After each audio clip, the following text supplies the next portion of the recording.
Hello, everyone.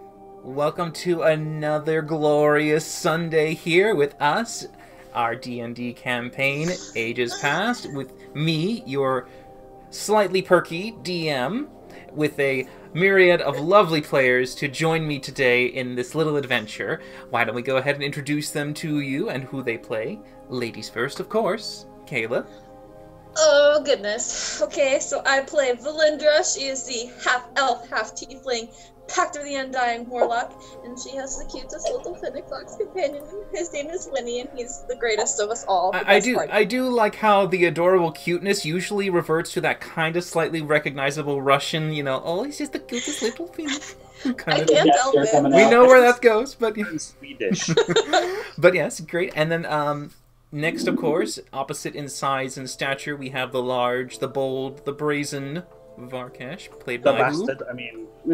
I'm Scott. I play Varkesh Stormcaller, the Dragonborn Forge Cleric. Yes. Big, blasted, and somewhat funny. Blue. You're blue. Well, absolutely It's blue. somewhat funny. Well, I think you're quite funny, so... But yes. And then, of course, not to be contrasted, we have the other bee, Blackbird. That's me, Cody, and I'm playing Rook Belfry, the Inquisitive Rook. Yes. And, of course, from scales to feathers to fur, last but not least, Cody. Nope. Hi. Connor. And I'm on it. I'm playing Smoky Cloud, the Abjuration Wizard, half Tabaxi, half Fire Ganassi. Yes. Yes, and of course, our lovely players and I, we come and we stream every Sunday at 6:30 p.m. Pacific Standard Time for you to join us. And of course, we are on the Hoda channel, so anytime you spend here with us, you accumulate loyalty points and Hoda points. These can be spent on the Tuesday game, which also runs at 6:30 p.m. Pacific Standard Time. So catch us on either day to help us all benefit, win-wins all around, keep our players healthy and alive for the adventure of a lifetime that's in store.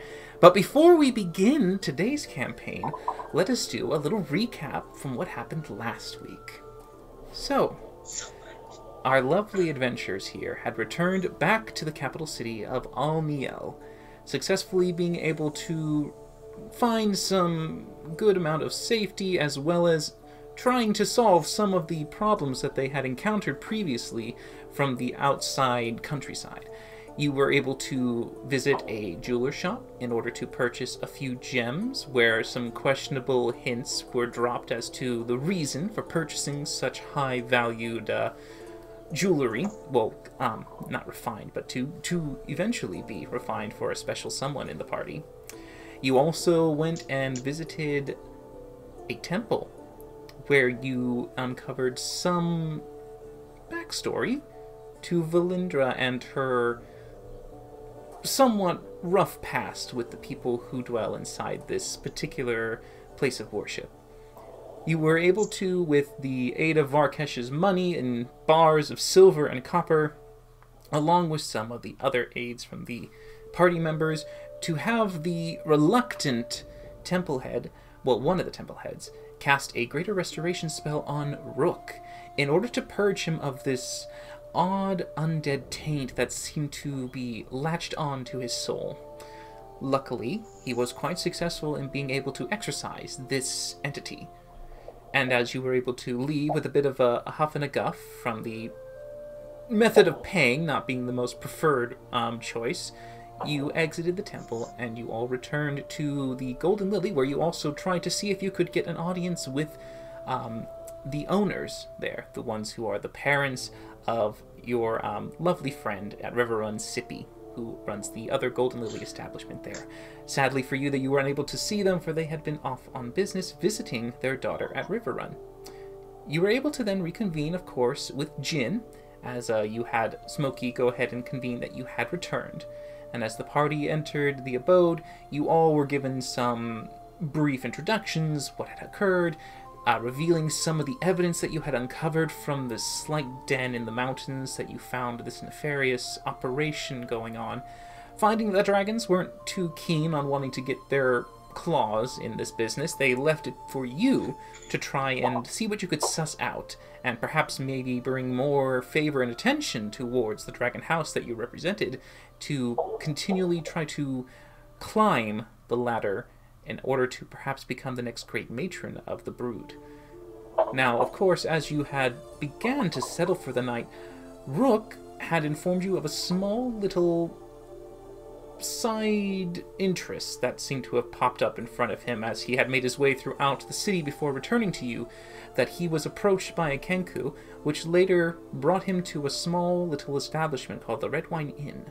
In there he was confronted by a familiar face of the slightly ever-present vampire that has been hot on your trail since you left Riverrun. He proposed a trade with Rook in order to perhaps give him something that he valued very deeply. In return, he would like the pages that Smokey had kept inside his book. Now, Rook, of course, shared this information with the party, and you all began to think and plan and wonder where and what to do and how to handle this. But that is where we left off, with you all finishing up discussion, trying to see if anything came to mind, before you went and bedded down for the night. So, is there anything else you wish to talk or plan or prepare? This is all Rook's fault. It wasn't Just my say. fault. You came to us with the bad news. I am quite literally, in this instance, both the victim and the messenger. Why is this my fault? Because you brought us the bad news. Therefore, we have to have someone to blame. You are the one to blame. We can't blame it on the vampire who is actually the source of the problem. So we'll blame it on him when we're there. Sparkash.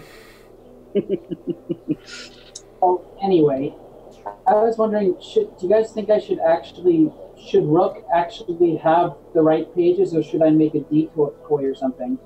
I don't think he should. I think a decoy is the way to go. Yeah. We can present that, and if things go poorly, we have our backup plan. I mean, I would think that you have the pages, and then you insist that you actually see your friend in person unharmed, and then at that point, we can just jump in and do our thing. Yes, I believe I was fairly clear with them, but I do need to see that she is alive and safe before I do anything like pass over the spell.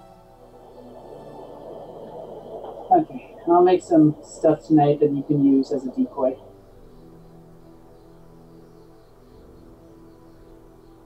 You're very quiet, Kayla. If anything. There you go. This person that we're trying to help, I mean, once we get to a certain point, will she be able to help us fight the vampire? Will getting her out of harm's way be priority number one? She can take care of herself, but having seen what the vampire did to you, I don't think I would trust leaving her to her own device. Not if we have any say in it. Okay. Alright, well, that's good. Another question. You mentioned that he got in touch with you through some kind of organization. Is he going to be there alone? Is he bringing more people with him to help him fight? He heavily implied he'd have people around. I would think it's safe to assume that he's going to have backup of some sort. I know not how many or of what sort, but I don't exactly have time to go find out either. Okay.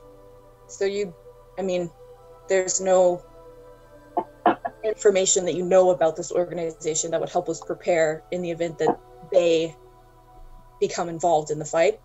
Yeah, you made us seem to think that you had contacts with the organization that he used to contact you, so couldn't you go behind his back in the organization and see possibly who had a job recently and get a number that way? I could try. In fact, I think now that you mentioned it, there's a good plan. I should ask around. I will say this, though. Most of the organization in question is made up of Kenku like myself. They are accomplished messengers, excellent lookouts, and very hard to spot if you don't know what you're looking for. Don't discount any sound as something ordinary for the city unless you know it to be something and you can see its source. Okay. It may be a warning call or a message to another to be passed along. Can't hear you, Kayla. I just... God! I heard that. I heard the God. Oh, I'm gonna fight technology this weekend. All right. I don't even remember what I was saying. Okay. Wait, yes I do. Okay. So I mean, is there a particular kind of warning call that we should be on the lookout for? I mean, like, how well do you know this organization? It's been away for a number of years. Any codes that may have existed when I was there may have been changed. In fact, I would think it likely that they have been. They're no amateurs. Okay. I mean, if you still have contacts in this organization, are you close enough with them that you could convince them to help us instead of him? It depends on how well he's ingratiated himself to the courts. I don't know. I can't make any promise. As I said, it's been some time. But... I mean, we've handled the vampire a number of times, but it definitely takes a little bit of effort. I don't know if we'll be able to handle him with, God knows how many other Kinku trying to help him. That is why we'll start by doing it with smoke and mirrors. Ha ha ha.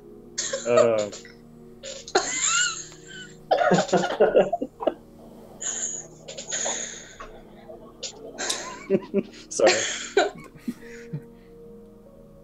Okay. Well, I have been thinking about maybe a solution to deal with the vampire. Oh, what's that? Water. Lots and lots of purified, goodness gracious water. So Aquafina. Yes. The brand that all know in this D&D universe. None of that Fiji crap from the south. No. Flora and Aquafina, that's the way to go. Savage. Tap water will find. I hear they add things to it. All right. No. I think the Florin fluoride is a little bit notorious, but a little bit doesn't hurt. But what I could do is I could make pure holy water, and then I can make maybe a casket with some shower heads on it, whatever shower heads are, but it's the best kind of explanation I could think of at the time, and then use it to rain down holy death upon him. I think that sounds like an amazing idea. Thank you for all agreeing. Actually sounds very effective, yes, and... Yeah, it sounds good. Oh my god! How will it get there? The barrel. I mean, I can make it. It's not really much of a Well, problem. no, but if you're going to be smoke in a water cask that Rook is carrying, how is a barrel of water going to get to the place? Well, probably someone else would carry it. Ooh. How heavy are you going to make it? It's not going to be that big. Okay. I mean, if neither Brinja or I can carry it, then when she bamfs us, then that should be okay. It will be small enough where you can carry it, and it will have enough water within its confines to rain down holy, melty death upon the vampire, which I am great to. Okay. It's good to know. Second question: are we actually putting me inside the water flask again? Because, hooray if we are. I mean, how long does that last? You said just an hour? Well, yeah, just an hour. So we want to make sure that Rook knows which building he's going into. Before. I know to look for a marking, but I don't necessarily know exactly which one. Well, you could scatter it out, and then once you know the place, you come back. I poof Barkesh, and then you go back again with Brinja and me tailing you by a ways.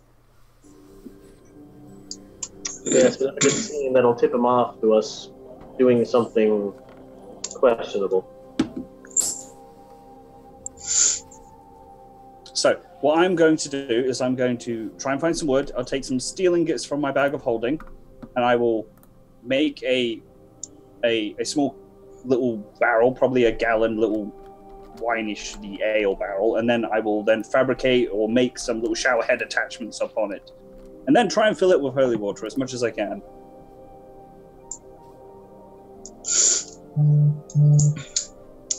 I will ask if anybody needs my help before tomorrow, because I'm doing nothing. I mean, you can keep working on that counterspell scroll. Oh yeah, I'll keep working on that counterspell scroll for my good buddy Smokey. Okay. And Smokey will just like write up a fake arcane couple of pages to use as a decoy. Okay, are you going to copy the exact spell, or how Oh do you... no. Oh no. So how do you want to decoy it? Just like a... Smokey, I was thinking it might be a good idea, you know, if he has the individual with him, if you were to split the spell onto 2 pages and make the first half very accurate and the second half with very small discrepancies that he may not be able to notice at first. That way we can give him the first page, and then maybe Rook can say, I've given you half of it, I'll give you the other half once I get her, and then if he gets the second half of the page, it's not that big of a deal. Okay, I could try that. That's clever. I like it. Oh, Smokey, can you make things float? I've seen you do it before, so I mean, just yeah. clarify. Excellent. That will be very useful later on. Okay, I can help with the copy if you want. Yeah, that may take a couple of hours if I'm actually doing a legit copy of a spell. So yeah, let's do that. Okay, I will you... Sorry? Yes. I was just going to say I was going to go over to Rook and give him the gems back and say, would you mind going back and exchanging these for 2 diamonds worth 300 gold each? Would the shops even be open at this time? I don't know. Damn, about what time is it? It's in the evening now. Most of the shops will have started to close up by this time. Dang it. Oh well.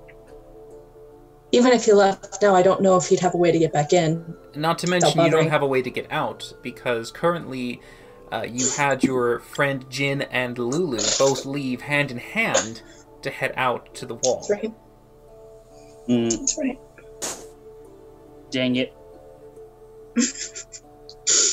Then I will continue. I will go to my room and I will continue making what it is that I'm planning to make. Okay. So first things first. Smokey, you do know that this spell is about 5 pages in length. It's a little bit more extensive than what you've originally had to plan before, but because it is a 3rd level spell specifically that you are familiar with, it does take, for each spell level slot, a page per level. So this one normally would have been 3, but this is 5, just because of its complexity. So it's down to you and how you want to copy. If you want to do an exact copy, or if you want to do some kind of breaking in the lines, it's down to you. I will try to do the first. I'll do the first page legit, and then I'll just kind of haphazardly do the last 4. Okay.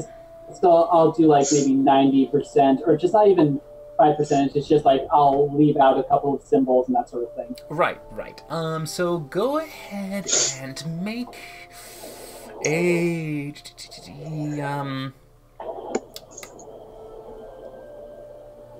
this would kind of be a deception check, because you're trying to pull off something to make it look real, even though you know specifically it's not. Is it with advantage? I would say it's with advantage, because you know the spells enough to be able to make something not work, but you're trying your best to make sure it doesn't become an obvious flaw. That's 14. Okay, alright. So you, Valindra, you're helping him, correct, in this?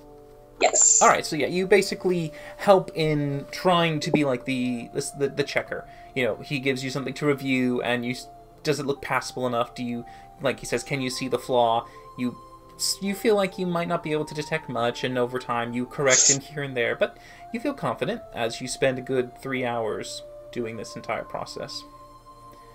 Varkesh. Yeah, it would be fun if you just, in between these lines, just sneak in a little fuck you, just in case he does get the chance to actually read it later. God, dick. Yeah, tiny dick. yeah, do that too. Okay, there's actually a Firth arc that looks a lot like that. Okay.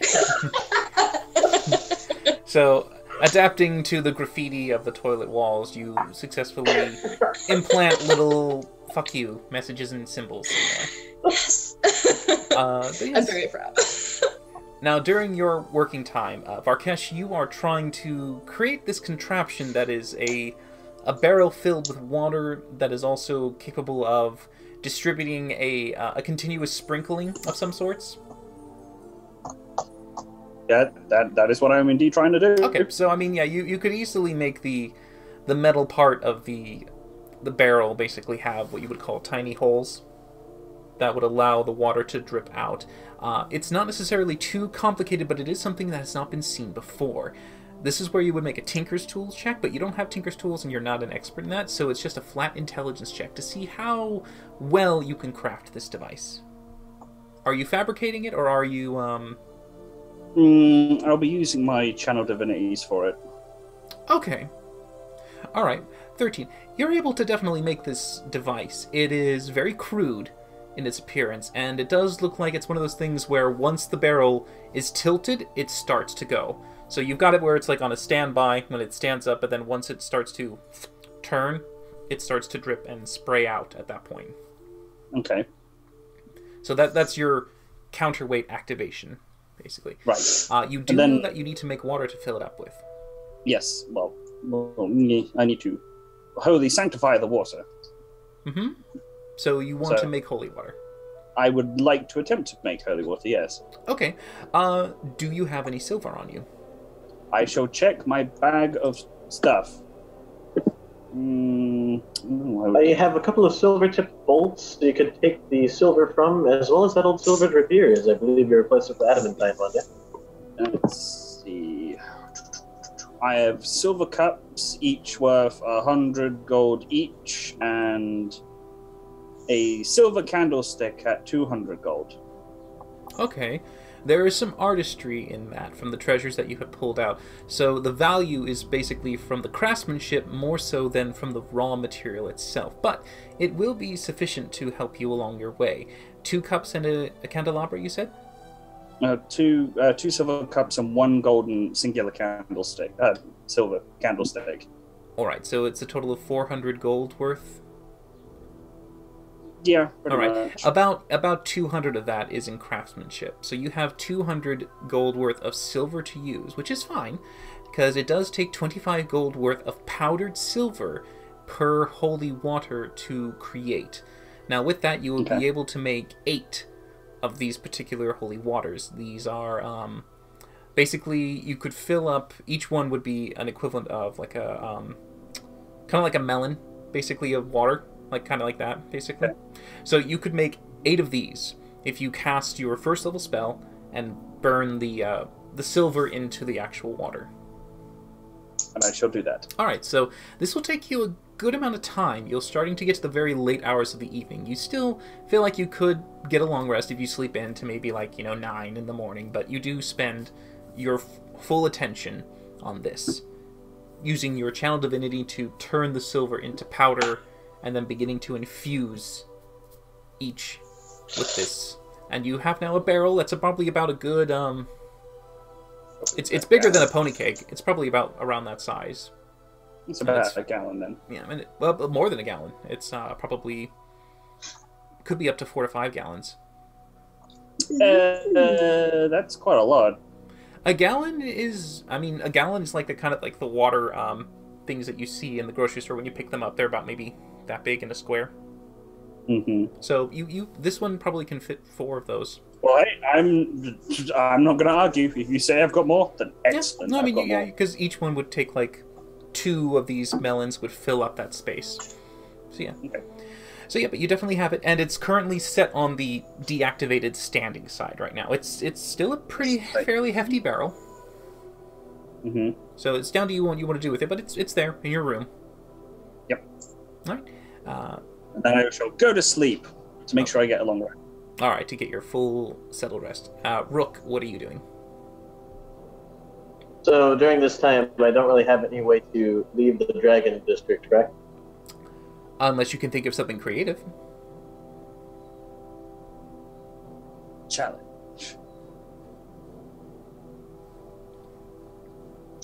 With what we have access to, about the only thing I can think of would be to ask for that favor, and I'm not doing that. So no, not really.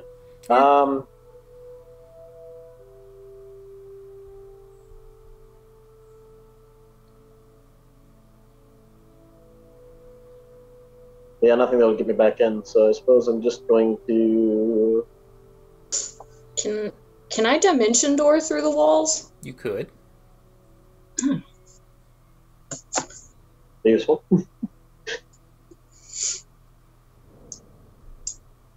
Yeah, I mean, if the shop's already closing, there's not really a whole lot of reason for me to go. Well, actually, good time to go get that information. Valindra. Yeah. I know you're working on that scroll with Smokey at the moment. Would you be able to get me out so I can go start asking around for some information? I will stay at the Golden Lily tonight. Grant us some opportunity to meet up and go where we need to be from there in the morning. I mean, I don't know, how are we almost done with the spell scroll stuff, or? Well, it depends on when he interrupted you. When did you interrupt me? Likely right before we went, right before we started the scroll. How long would the scroll take between the two of us? Together, it'll be about 3 hours. Okay. It's 1 hour per page, basically. But together, you have it. And about how long do we need before we can do a long rest? Or, like, before we would... When do we need to go to bed for it to count as a long rest? I mean, you can go to bed whenever you want. You just need the full 8 hours, in a sense. You know, you need the full sleeping period in order to be able to gain the benefit. But you could do it whenever. Right, but so, like, how late is it getting? Because I know we have to get up kind of early to take in. You do... Right now, it's probably closer to 8. And so if you continue this effort with Smokey together, you get to around midnight. You get 11 to 12. So, you know.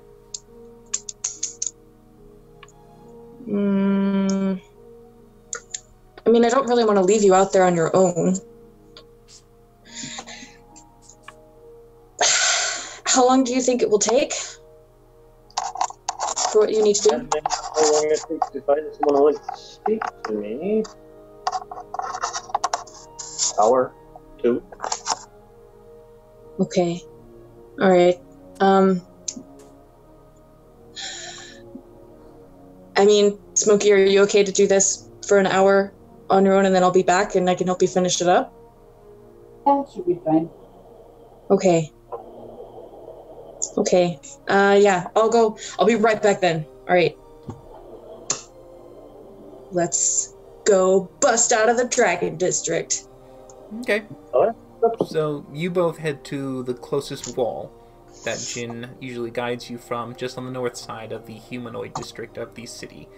It takes you about 10-15 minutes to walk there, so not too much of a trek, but you're able to pass by without much really interrupting you. It is late in the evening. Most of the dragons have tried to settle or have been satisfied with what they've done for the day and are usually not occupying the streets, so you have no trouble reaching the wall.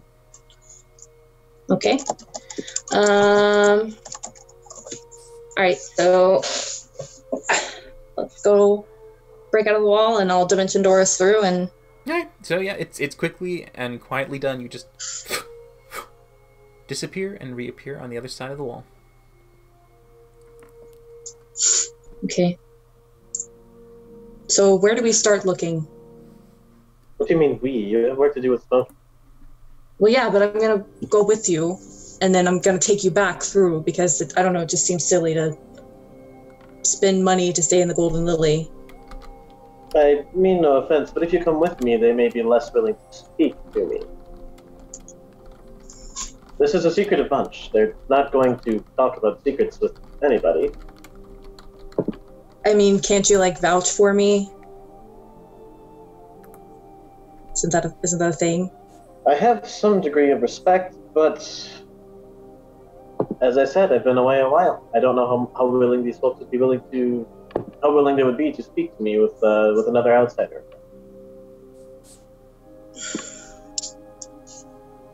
I'll be fine. I know, but I just don't want to leave you outside okay. I don't want to leave you outside where we all are. I'll be Golden Lily. It'll be fine. Let me help you. Tell you what, if you want to help me, could you go and see if the weapon vendors are still open? See if they'd be willing to provide you with some more hollow-tipped crossbow bolts. I think if I take I think I could probably get some of that holy water from Barkesh and use that on the vampire. Didn't come down to it. Okay. And I will provide you with some gold, of course. No, it's okay. I owe you guys quite a bit after that whole thing today, so it's on me. Are you sure? Yeah. Okay.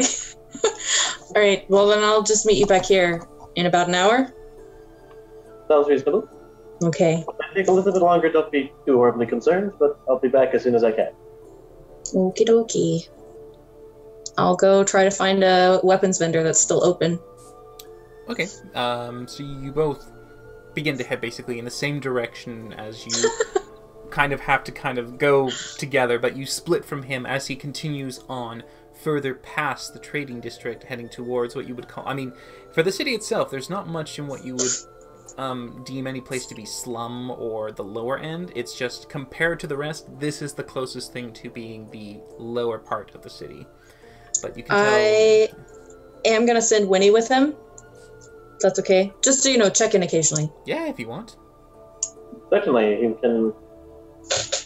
well, I need to take the hood off to reverse them. It's kind of a thing of stature, but he's welcome to tag along. Just tell them Winnie's your pet. He's very friendly, and I'm going to hold Winnie up. No biting him, and I'm going to put him on his shoulder. That does not inspire confidence. Alright. But yeah. So you leave him there, basically looking around for any place that might have a late night smithing going on of any kind. Go ahead and make an investigation check. Me? Yeah. Yeah, okay. Just double checking. Here we go. Off to a great start, guys. Well, you try. For the most part, you can see that most of the shops are dark, and any of the places that might have had some weaponry for sale seems to be closed. I'm not below asking for people to point me in a direction. Oh, that's fine, yeah. easy. They point you into directions, but they also tell you that whenever they give you these advices that they're closed. You can see them. You see the stores, they're dark, black, doors are locked. You knock sometimes, occasionally see maybe if someone will come down, but no one seems to really be open to you at this time. Okay. I will go into a... Okay. So, can I identify a shop where I would be like, yes, they for sure have... Oh, yes. They for sure have hollow bolts. Oh, yes. You can, okay. You can absolutely see a place that would have Fletchers and arrow makers that do custom work. That you can see that some of them look to show what look to be kind of like pop-off arrowheads. That you can see that the shafts are either made of solid metal or even the arrowheads themselves are hollow. Okay, I would like to find one of these shops. And I would like to go into an alleyway. And I would like to dimension door into the shop. All right. One who does the breaking and entering into this campaign. Yeah, with very little effort, you can do this. Make a stealth check for me. Not even the road this time, guys. Not even the road. Oh, Lord. Okay. 14. So you do your best to make sure that no one might be passing by when you begin to cast the spell. And you find yourself in the alley, and then in 1 second, inside the shop. It's cold, dark, barren, nothing around. You can see that there are items still stacked on the shelves, some here and there, but it's dark. Okay. I will take a bundle of bolts. What is that, like 20 bolts? Which kind of bolts do you want? The hollow ones. Go ahead and make an investigation check to find the correct ones. Come on, roll 20! Yep. That's fine. 10 is your number. You're able to suss out a few. You basically pick up some, you look at them and go, try to pop. No, that's the wrong bolt. You kind of keep doing this little search until you find a small section in the back that does have them in like a little kind of cupboard drawer, in a sense, for you to be able to pull from there. The display would have a small selection there that you could pull from, but you wanted the bulk. And you find them in the back. Okay, I'll take 20 bolts. Okay. And I will leave... Do I know about how much this would cost? Make an intelligence check. Fuck.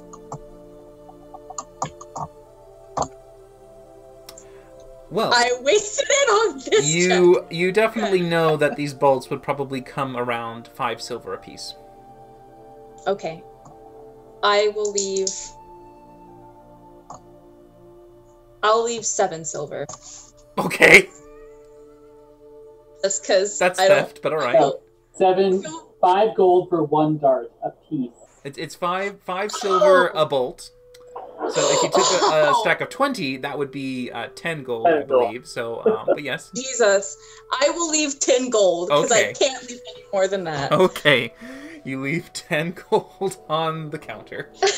I leave 10 gold, and I'll put a note, like, minus 20 hollow bolts. Oh, sure. Just so he knows what is missing from his inventory. And so I'll leave a note, and I'll put it on there, and then I will dimension door out using my staff. Okay.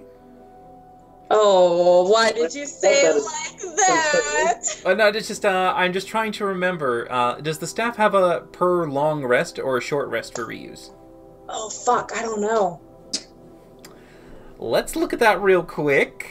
Oh, no! Because you might be sitting in there for an hour. Let's see real quick. I believe it's a per long rest. Whistling. Yeah, it's a per long rest. Okay, yeah, you've used it before, sadly, when you wanted to interrogate the head inside Jin's house with Lulu and Jin present. So, it is currently... right now. Okay, I will sit and wait for an hour, and then I will dimension door to a different alleyway that I would have passed on my way to the shop, 500 feet back in the direction that I'm trying to meet Rook and... Yeah. Alright, so during this time, Smokey, she's gone for quite a while, so, I mean, you're going to be doing a lot of this back-breaking work for yourself, but that's alright. I'm so sorry. Rook, you are looking for what specifically? I am looking, first to start around the inn that I had been... The Red Wine Inn. Yeah, the Red Wine Inn. Oh, it's easy enough to backtrack to that, and you are able to go to it. It's near the front gate of the city. And at this point, I will, essentially take a post and watch for any stirrings of Kenku activity in the area. Make a perception check. Watch up high as well as down low. Oh, sure, yeah. You're looking all over. Go ahead and make a perception check with advantage because of your keen eye. 25. Okay. So, you remain there for a moment. Your eyes darting around.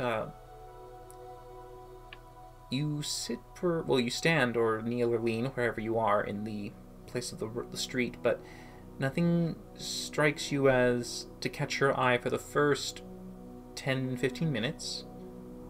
Then around that time, you do begin to notice shapes, very small ones, kind of cloaked and scattered, sometimes popping their heads up and then putting them down. And then you can see another one that's off to the right. You see a different one to the left. As you're watching this, you begin to see an almost scattering beginning of these hooded figures coming down from roofs, exiting alleys, or moving about the road, heading in your general direction. You see about 6 in total. All cloaked, all short in stature. You can definitely tell that they could fit a Kenku's average height. As to whether they are or not, you don't know. Okay. So they've kind of made their presence a bit more obvious as time has gone on? Well, at this point, the presence is quite obvious. They are now on street level, and they're making their way to you. Excellent. Wanted to make sure. As they approach, I will kind of casually step forward a little bit, wave at them just to indicate that I know that they're there, and then move into a nearby alley, somewhere that I'm fairly reasonably certain that there's no one else watching. Okay. Cheap, but... Yeah, you easily duck into a nearby break between the buildings and find yourself nestled in there, as eventually the figures do come in a scattering selection of one at a time, coming into the alley, almost kind of shoulder to breast. It's a very narrow alleyway, so it's kind of more like a staggered kind of thing going on. Mm-hmm. But they do come in, And as they are standing there, looking towards you as you are there, make a general perception check for me. Okay. Okay. That's 20-30. So, as they're standing there and just... They don't seem to be talking. They just look at you, in a sense. They seem to have the cowls covering their hood. You can start to see bits of beak actually poke out, so they are Kenku. You can definitely discern that detail. But you also notice that your surroundings, one of the things that kind of makes your spine kind of tingle a little bit, and you can feel your feathers begin to kind of have that goose pump feeling as you look down at your feet and you notice that there is a slow growing of condensation, a slight tiny bit of mist that has moved past your feet and has begun to materialize behind you into a humanoid shape. Great. Look at Mr. Vampire. I like it. And you are able to recognize that he materializes behind you. Okay, so not even turning around, he's like, ah, good, just the man I was hoping to see again. He smiles at you. I thought you'd like to be kept abreast of the situation. I'm aware. He looks behind you. Take him. What? So, I need you to roll for initiative for me. Fucking what? God damn it. See, this is exactly why I was going to leave you the Golden Lily. I just want to say, I have been, like, I want to be listening through Winnie's ears. I'm not watching, but I'm listening. I mean, Because occasionally you'll be... I mean, you've got an hour to rest, so you're kind of at this moment of just, like, either tip for tapping. Yeah. Okay. Yeah. So, the vampire goes first with a 23. Son of a So- bitch. It's just how he's aware of anything. As this occurs, you feel him grip your hands on either side, trying to grapple you and keep you restrained. So I believe he does that with his unarmed strike. Yeah. 18. That'll hit, yeah. Alright, so he grapples you with his hand, just holding you and pulling you in tight as he just keeps you there for a moment. And just for the sake of feeling a little giddy, he takes his fangs and just and bites down into your neck. So this is with advantage, I believe. Or no, I don't know if it's advantage. No. It wouldn't be advantage. Just a no, flat. that wouldn't it? 16 will miss? Alright. He tries to get there, but you quickly turn yourself and get your collar of your leather armor just to pop up a little bit so it just hits the leather hide instead. But he doesn't seem to mind. It's your turn, though. Okay. I'm going to go ahead and try to break free then. Alright, so you make a acrobatics or athletics, your choice. 23. Alright, 19. You are able to slip out with your action, able to kind of slide out, and he's just watching you as you try to get away. Okay. Only way that I have out is past all of the vampire spawn. Not ideal. They are blocking your way, and he is blocking your way behind. There is no easy way to scoot by. Okay. Hmm. So, as far as this goes, the way you were describing it earlier, is it like a 10-foot diameter since they were staggered side Not by even a side, 10 or- foot. It's kind of like maybe 6 foot. It's an alley. It's a very small little thing. It's a little bit enough wider than a 5-foot space, but not by much. So they kind of have this little line that's slightly staggered. Okay. That being the case, about my only option would be... Do I have a way up the rooftops of this area? Do you have anything on your person? Actually, that's a good point. Let me check. The walls are smooth and stone. The entire place is built up very similar to almost a theme park architecture design. Everything placed perfectly and in a nice, pleasing manner, where anything that's like kind of made as alley gaps here and there are perfectly proportioned and spaced to have this clean edge to it. The top doesn't have any angled out jutting roofs. It has straight walls and usually flat tops with domes, very wide oval-like domes. Okay. I do have that rope, but if there's not really anything for it to grab onto, that's not of much use. Okay, glancing up, spotting nothing available there, I'm gonna go ahead and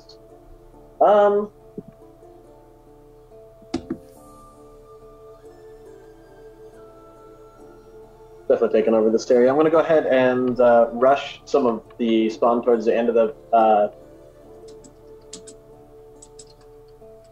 alleyway. Use a bonus action to disengage so that it can't grab me at least on this turn. So you're going to try to go past the vampire or past the Kenku? Past the Kenku. Past the Kenku. There's a myriad of them, and they are blocking the way. You will have to try and scale the sides of the walls a little bit. Sadly, you are not a monk, so I know you can't do that as well. So go ahead and make an athletics check with disadvantage, since this is a climb. Ooh, alright, 18. Alright, you're able to get 18 feet past. So for the most part, there are 6 of them, each one producing a 5-foot space. You kind of begin to wedge yourself right at the point where you've gone past at least 4 of them. But there are 2 left, and you kind of force them to kind of move out of that space for that time being. So you're kind of nestled right there. That was action and bonus action, and move, so that's in turn. Alright, so that happens that. The Kenku around you immediately try to restrain you as best they can. So this is going to be a grapple. So you can go ahead and make an acrobatics if you want to resist it. Oof, only a 10. Not going very well. 10, you're fine. So the first one doesn't get you. The second one behind you. 19. I'll make my roll. 22. Alright, you're able to dodge that one. And now you notice they kind of do a mutual shuffling. It's kind of like when one fails, another one comes up from behind, and they kind of land on the ground, each of them kind of scuttling around a little bit here and there. There's 6 in total. So the next 2 take the place of the other ones trying to grab on. 19. Okay. 25. Able to keep out of that one with ease. But the other one comes at you from behind with a 5. Okay, 19. Not a problem. With the last 2 remaining, 13. I may have spoke too soon. We'll find out. Just 13. barely passing, as the last one comes in with a 10. 21. Natural. All right. Oh, actually, I'm sorry. I forgot. They're technically flanking you. Ooh. One moment. Let me see. They had advantage. 19. You tied. You beat. Okay. Oh no. The first one would have grappled you, because you rolled a 10 and they would have rolled a 12. So the first one would grapple, but then I'd said everyone successfully trying to grapple you, even with advantage to restrain you, has not been able to do so. So only one is holding you tight, but you're able to kind of kick and move and squirm and kind of have this motion where they're having to struggle to keep you there. So the other ones have no success at trying to keep you further restrained at this time. But at the end of their turn / your turn, the vampire will use his action to move almost kind of like a mist, parting between them, and eventually standing up, pushing some of the Kenku back as he looms above you. And during his turn, he is going to turn that grapple into a restrain. So this is where you make another check, I believe. Yep. Am I hearing any of this? Winnie would kind of be on the shoulder, and my guess is would probably try to pop off to be safe, just self-preservating, or if you wanted Winnie to kind of be a little safer, he could pop off at that point. I'm more interested in seeing if I should try to, I don't know, like, break out of the house. I mean, you've just now, this has been 6 seconds, so you see this happening. So it's, oh, we got some. Thank you, someone. I can't remember what happened. Something happened. Thank you, someone. I heard the noise. But yeah, so. We love you! Okay, Grimrose DXD. Thank you. But yeah, so you can pop out of the existence. You can stop watching through Winnie's eyes to try and take some action if you want, but that's down to you. And Winnie can have like a natural preservation sort of thing where if he's surrounded, he's just like, get out. So.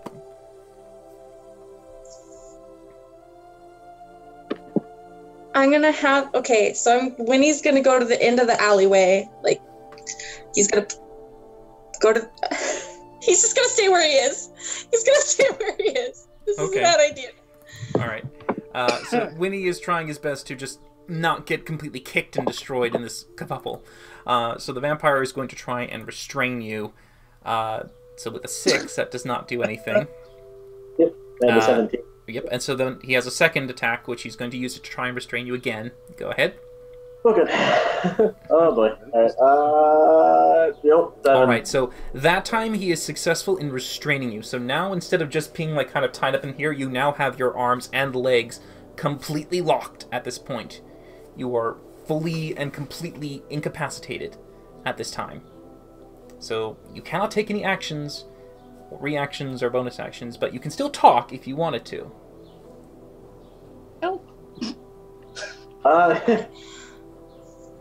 Yeah, I mean, I guess I'll, not the only thing I can think of that might draw some attention. I'm gonna go ahead and mimic a foghorn as loud as I can. Foghorn? Yep, a foghorn. Catch as many people's attention as possible. That shit carries. Well, I mean, you've never been to the ocean, and there's, I don't think you've had foghorn sounds in any kind of thing. I don't think the roar of a dragon then, because I know I've heard that, and that will also carry. Dragon roar? Okay, Yeah. okay, go ahead and make a performance check for that. Okay. I don't think you have the lungs. Okay, I mean, like, you try, but at that time when you kind of do your... It's basically more of like you let the air out of your lungs, and the squeezing that they're doing on you has just kind of made you lose all air, and you kind of feel that moment of like, it's like passing out sensation. But you notice now that the spawn are pulling out manacles and rope, and you see that as you are restrained, one of them shackles your arms. Last 20 flipped me the birds because I had the audacity to praise it. But yeah, you... Can Winnie yell for guards, like with Valindra's with your voice, you can yell with Winnie. Yeah. Valindra's gonna start yelling through Winnie, just, guards! Guards, help! Okay, go ahead and make a performance check with Winnie. So this is Winnie's, Charisma. I mean, yeah. Okay, 13. I mean, he's a super cute Fennec Fox, so his charisma should be like plus 1,000. But yeah, so you definitely have him bark out in your voice a little bit towards... I'm assuming he's darting out of the alleyway? Yeah, he's gonna try to... So he's darts... gonna yell first, Yes. and then gonna try to run, so at least somebody will hear. Okay, Oh god! Alright, so Wait. you do that. The time that when he starts running, they see him after the yell, and they make attacks of opportunity as he tries to skirt by. Bad decisions were made. 12, I do think hits Winnie. Oh no. And that would be enough damage, I'm sure, to pop him out. 8, yeah. Yep. So as Winnie cries out, "Help, guards, help!" and instead of just becoming, he initially turns into bunches of pieces, but with you not being nearby, the pieces begin to melt into a shadow, and then the shadow darts across the street in lightning speed, heading towards you. As soon as he disappears, I'm just gonna break out of this, like out of the... Alright, so you're going to go ahead and try to break out of the thing as Rook has now been fully manacled, shackled, and you see gags are eventually brought into your mouth and trying to be stuffed in there. Breaking out, full-on sprinting, and I'm calling for guards. Okay, we'll go... After you break out. Go ahead! Oh wait, no! I'm getting far enough away from the establishment that I just broke into and breaking out of. Steals all the shit. Help! I've witnessed the robbery. Guys, good information are going fucking great tonight. Okay, so go ahead and make a strength check to break the door. Okay, then. Maybe you'll fail. Not even gonna like look for a key or anything. Nah, just fucking break the door. Yeah. All right. I'm putting 2 more gold on the counter. I'm just gonna break a window. Like. Okay. There is the display window. Sure, you can barge through it. Go ahead and make a strength check. Yep, leaving 2 gold, barging through the window. With no problem whatsoever, and with the amazingness of an action movie, you run towards the window, shield your face as you then break out as the shattering sound echoes through the streets as you tumble roll out and land on your feet and get yourself ready by standing up, quickly brushing off the glass as you run in any direction you wish. I'm running towards where Rook is. Okay. And once I get like All right. Rook is about a good 20 minutes away from you. So you just start running in that direction. At this time, Rook, you are sufficiently restrained, manacled, bound, gagged, blindfolded. Everything that can be used to dampen your senses is done. Your ears are left alone. They don't really put earmuffs or anything to kind of take that off, so you can still hear things. And you feel the motion of being lifted and hoisted up as you are kind of hacky-sacked over a few motions, and you hear talking, pauses, and you feel that jumbling sensation as you start to be moved. As to where you go, you don't know, but for the time being, you are being taken. Valindra, you are running out of just shattering a window of a business, and it is not too late in the evening that people are still up and moving about and going through bars and taverns. They have seen you come out, and you do hear a slight little call here and there of, "What? Stop that woman! Stop her! Thief! Thief! Thief!" As someone is crying out. I didn't steal anything! I lifted money! As you say this, you do eventually see that the calls for alarm do bring the attention of some of the silver armored guard that you had previously encountered when you technically gave them the cold shoulder and left them so that they couldn't really pursue you as much, but you do eventually have them come in front of you, and you see two of them, shields are at the ready, holding a spear in each hand and holding it in front, saying, "Halt!" I'm gonna try to go around them. Ooh, okay. Well, I mean, yeah, you can do that. As you take an action to disengage, you start to run. They're surprised at you just going full on, and they begin to pursue you in a chase. As more guards are being called, and people are asking for them to call into aid, you hear that they are ringing out the alarm, and suddenly there's a ding, ding, ding, ding, ding going on, and you hear this, like, reverberating sound just going throughout the city as more guards appear left and right. You are running. You don't care. This is you. You're gone. Go ahead and make an athletics check for me. Okay. Taylor, what have you done? I don't know what I'm doing. I'm just trying to. All right. So you are able to keep not only your pace, but you're also being able to do what looks to be like kind of a way to keep the guards slightly off of your trail. You jump over barrels, you move across wagons, you duck behind alleyways, cutting off the corners, trying your best to kind of keep yourself not only ahead of them, but to give them these little barricades or hindrances, obstacles to stop them from catching you as you try to maneuver away. Yeah. I do have 35 feet of movement, so I should be able to move faster than most of them. As I'm running behind alleys and stuff, I want to use Mage Hand to try to like knock over barrels and impede them even further. And once I put a fairly decent distance, I want to try to like make them lose my trail. Sure. So yeah, you can use the Mage Hand to help you and assist as you knock these barrels and other things as you duck into alleys, pulling drapes, tearing off those like kind of a curtain almost streams of cloth that usually are bannered across the roadways, using them to flake and fall down like shades of laundry. Go ahead and make a stealth check with advantage as you're using your spells and your athletics to kind of get that distance enough to try and keep yourself out of the radar. Fun. So freaking stressed right now. Roll 20 hates me.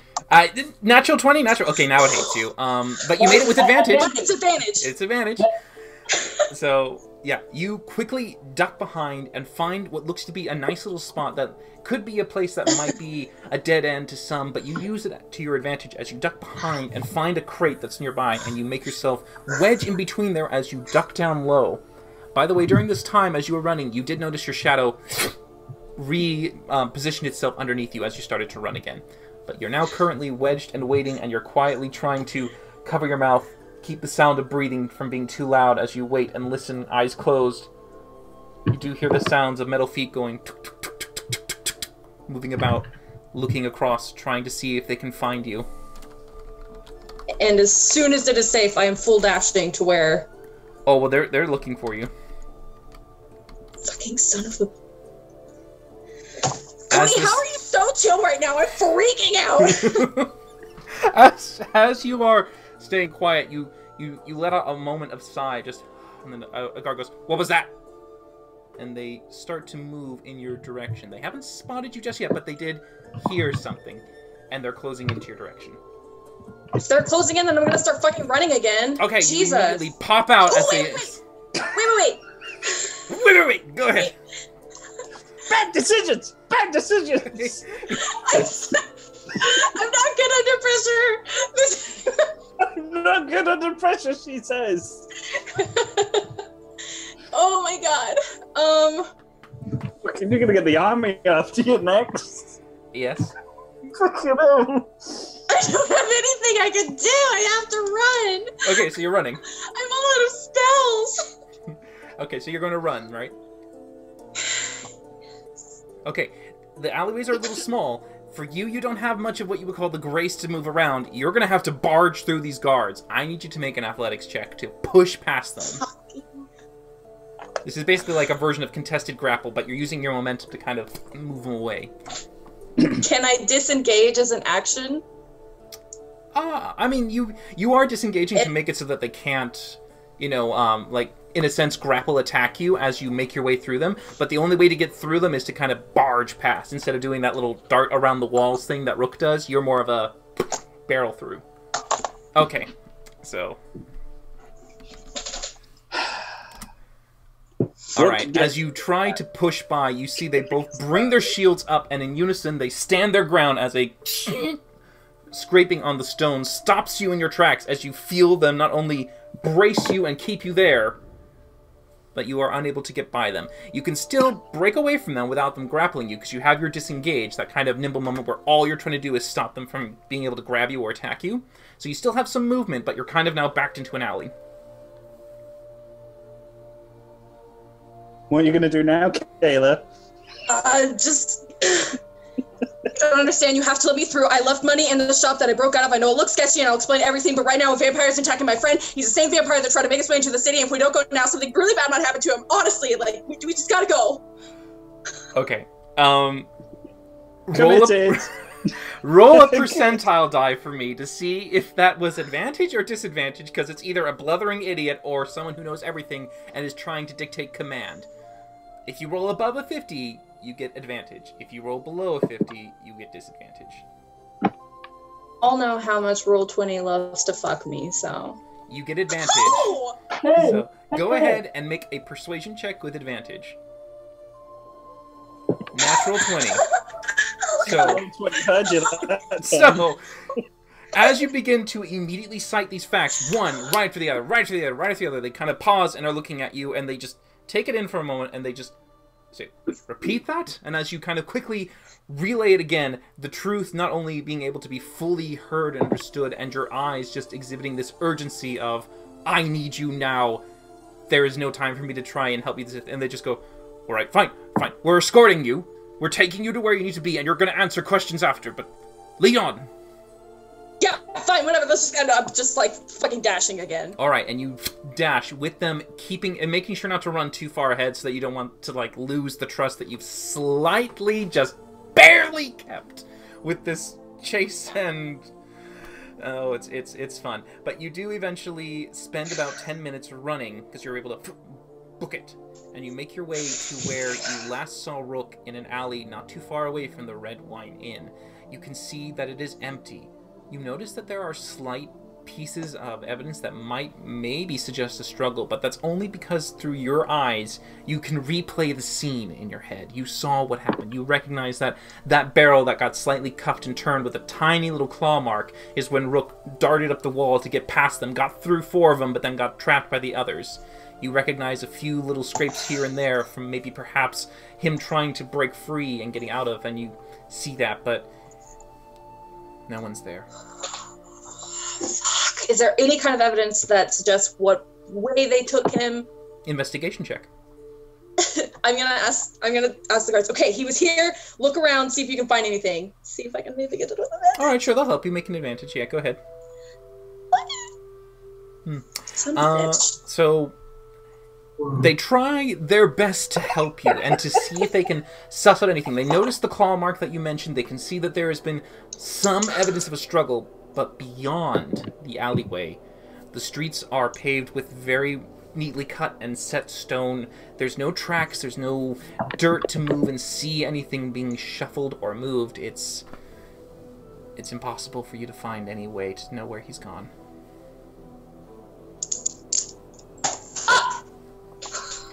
And as you kind of do that at this point, you do see that a few other guards have now also begun to assemble around you, keeping an eye on, not sure. But they all stand around you and they go, "Miss, will you come with us?" Yeah, I know. I know. And they... Can one of you guys send word to the House of Gendrit and let them know that bullshit happened and Rook's gone and Valindra needs help? Please. Thank you very much for your assistance in this unfortunate turn of events. A few of them will nod at you when you mention some names, and the two that you initially persuaded do have this kind of sense of believing you more than the rest. The others are just kind of keeping an eye on you and following and making sure that you don't leave, as now you are flanked fully by this procession of silvered armed guards. As you make your way towards the front gate, the closest location where the barracks in this area is located, and they escort you inside the guardhouse and leave you to sit there, keeping an eye on you and waiting for any word to maybe perhaps be sent down to confirm your story. So, this is about maybe an hour or two inside your guys' crafting. Varkash, you would have pretty much finished fabricating in no time at all for the initial thing. So this is basically you coming up to the last moment of, like, you've got the final holy water and you're just like, ah. Can I lay on my bed and then shoot back up and go, I sense a disturbance in the floor? I mean, you do sense a disturbance because you hear a very solid coming from the front door. What have they done now? And as you basically make your way, Smokey, you also hear the sound too. And maybe perhaps assuming that Valindra got locked out or something, you might head towards the front area. And as you both kind of do this version of peering in and looking and seeing, you see that the door is opened. Jin is standing on the other side, as an unseen servant might have at least let the person come in. You can see an elven individual, very nicely dressed, with what looks to be silver robes that have been very well cut and kept in this kind of square-like design. But they seem to walk forward and look around before they see Jin, and they move in a quiet motion. They seem to whisper towards him. Make a perception check. Both of us, or just Smokey? Both of you. You can both try to listen in on this little quiet conversation. Oh, no. Alright. You both hear it. You can see that as this elven person walks in, they seem to whisper, "We have a particular woman who says she is affiliated with House Tiel, named Valindra. She laid claim that one of her friends has been abducted by a vampire and requests that your presence be made to verify this." Jin is just kind of blinking from him and goes, "Ah, that's I'm sorry, did you say Valindra and vampire?" One moment, if he turns around and sees you both there and goes, "Oh, Varkesh, Smokey, is Valindra inside? Is she upstairs with either of you?" No. What about Rook? Is Rook in there? No. Did they leave recently? Yes. Right. Alright, then we'll come and clear this up right away. Would you either of you like to join, or will you stay here? I'll come with... I'm going to grab my cask and just carry it. Okay. I think Connor tried to say something, but it just became a nothing. Fine. Okay. I messed up and I'm loaded up. Okay. As you all three exit the house, you are guided towards the wall, where Jin helps to make sure that you have a way to pass through, and you spend the good 30 minutes just walking past the dark streets, little bits of dim light glowing throughout the street lamps and glowing pots nearby. You eventually make your way to the front gate, where you can see that a section of sentry guards are still posted as usual, but inside they lead you into a few rooms before finally opening the door, and you see Valindra sitting there, looking down at the floor, waiting. She seems irritated, and she seems to be just in that moment of, like, on edge, but you can see she's being kept guard by two other individuals in the room. But as you come in, Valindra, you see Jin, Varkesh, and Smokey all arrive with this silver-robed individual. What did you do? Well, all I did was Mhm. get the bolts that Rook wanted. Rook is gone. Okay, he's missing. That's priority number one. But he's always The missing. the vampire took him. He's in actual real danger. This is not like whenever he scurries off and does something seedy. Like, he is for real in trouble. Right. Shit. If you would all please, you see the silver-robed individual has slowly gestured the guards to leave as he stands there and goes, I would like for all of you to please allow me to peer into the truth behind your words. If you wouldn't mind allowing my incantation to go through unabated. Sure. Alright, just let this wash over you as he begins to slowly raise his hand up, and as he does, you can see that the space between his hands causes an amulet to rise up in front, and you can see it peering through his prayer center as he begins to mutter something softly as a glowing gold aura emanates.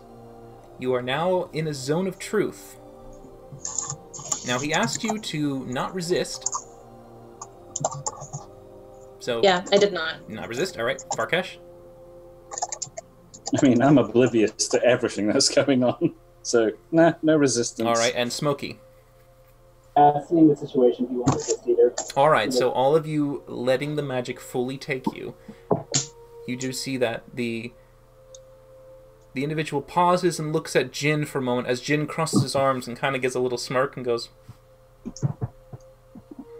And he doesn't seem to respond to Jin anymore and looks to all three of you instead.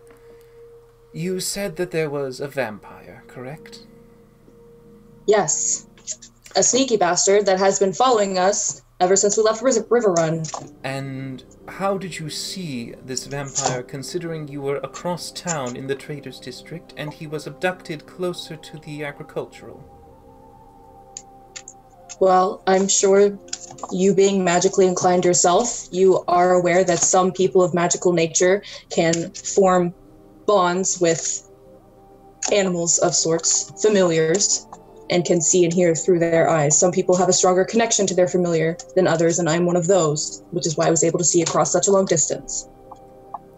Very well. And your allies here can confirm that you said your friend was abducted? Is this all true? I'm allergic to oats. I have daddy issues. No, Farkesh, focus on the question, please. Windows Zone of Truth. This is going to happen. They weren't with Hello me. flowers make me angry. I don't know why. I'm just like putting my hand around Farkesh's snout. I mean, it's very hard to do, but you definitely get... Yeah. Yeah, I'm using both hands. So. Okay, yeah, no problem. Just keep They mumbling. weren't with me at the time, but I haven't lied to them in the past. Vampire.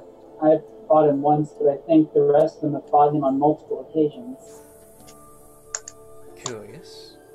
And you say this vampire is in the city? Yes.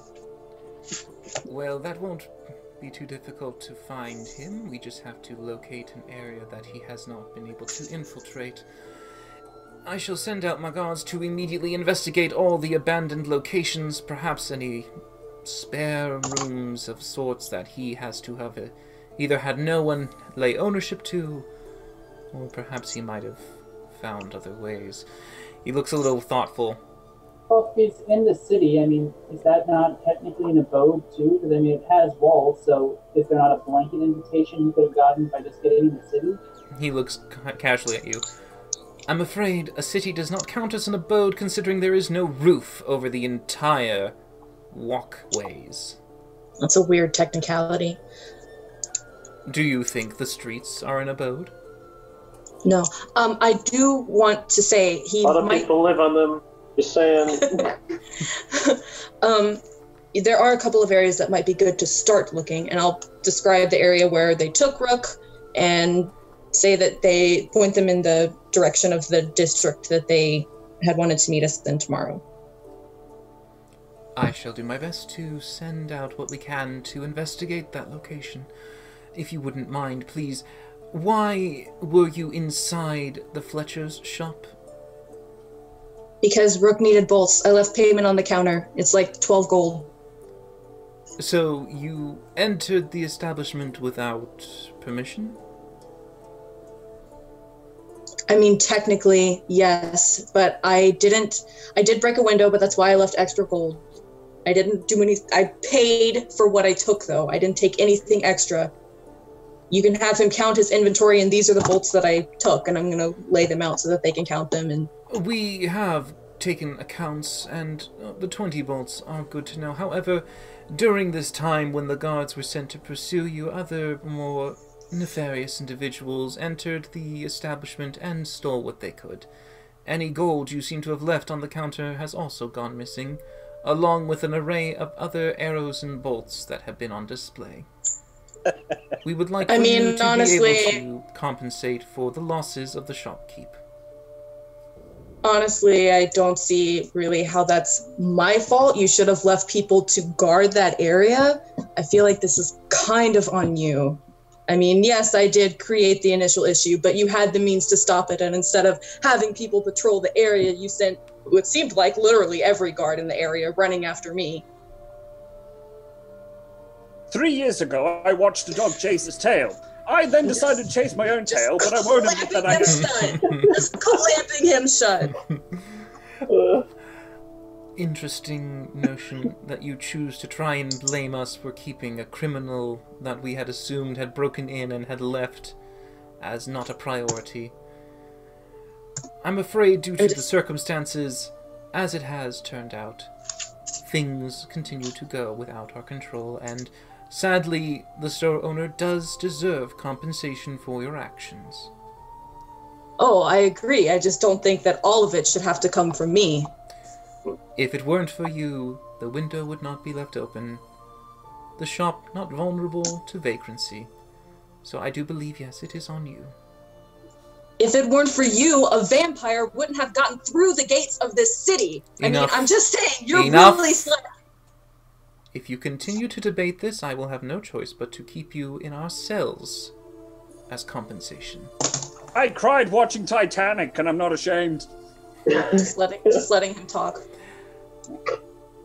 Since you are currently under the, well, hiring of the House TL, we shall overlook the time that might be spent in a correctional facility and instead resort to a fine of 150 gold pieces. Do you have the means to pay for this now?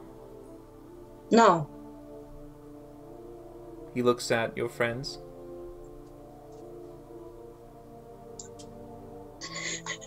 Valindra feeds me biscuits. Deep down, I really don't like biscuits. I'm gonna give him another biscuit. Thank you for telling the truth. I'll try to get you better food. He looks at Smokey. Oh no, we can't hear Connor! Yeah. I don't have the full amount, but I mean, do you do like payment plans? Layaway. You see a slight smirk come into his face, but it doesn't last for long, as he instead just looks towards Jin. Jin kind of has this exasperated, "Right, it'll be on House TL, and we'll be sure to send you the appropriate funds, and we shall take them out of their own pay later." He nods. "Very good. Please, by all means, we shall inform you of any further information that we uncover towards the location of your friend, but in the meantime, would you please keep out of trouble?" Of course, but I didn't quite catch your name, sir. He kind of smiles. "I'm head investigator, Dorel Natiel." I once ate 500 oysters, and I was horny for a week. I think your friend is choosing to say much more than he should. Perhaps you would like to take him back home before he blurts out something he might be embarrassed with later. That doesn't seem likely, but okay. No. Alright, thank you for your time and your continued effort in protecting the city, and best of luck. Thank you. On your way, then. He steps through the door, leaving it open for you as he watches you eventually leave.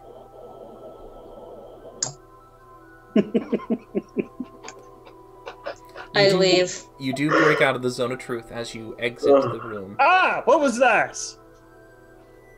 What just happened?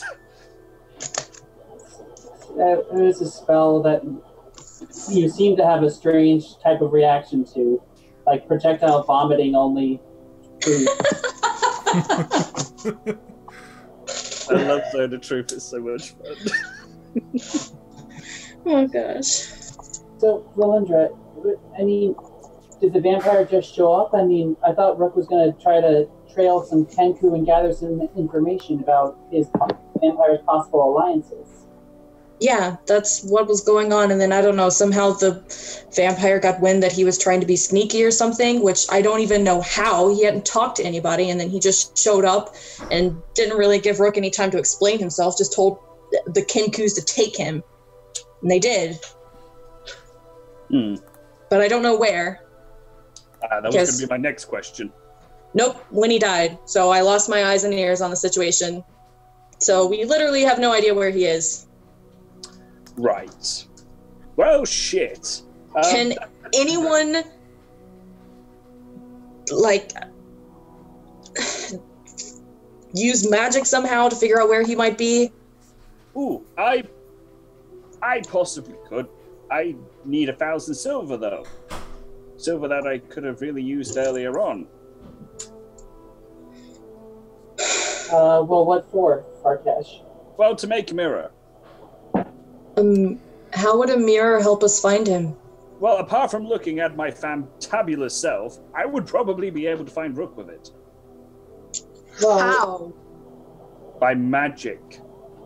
God. well, if you need that, I mean, I look over at Jin. Do you have something that... Do you know what spell he's talking about? I'm not necessarily inclined about all the divinations that come from the deity, so no, I'm afraid I don't know what you're referring to. Do you have a really expensive mirror in your house?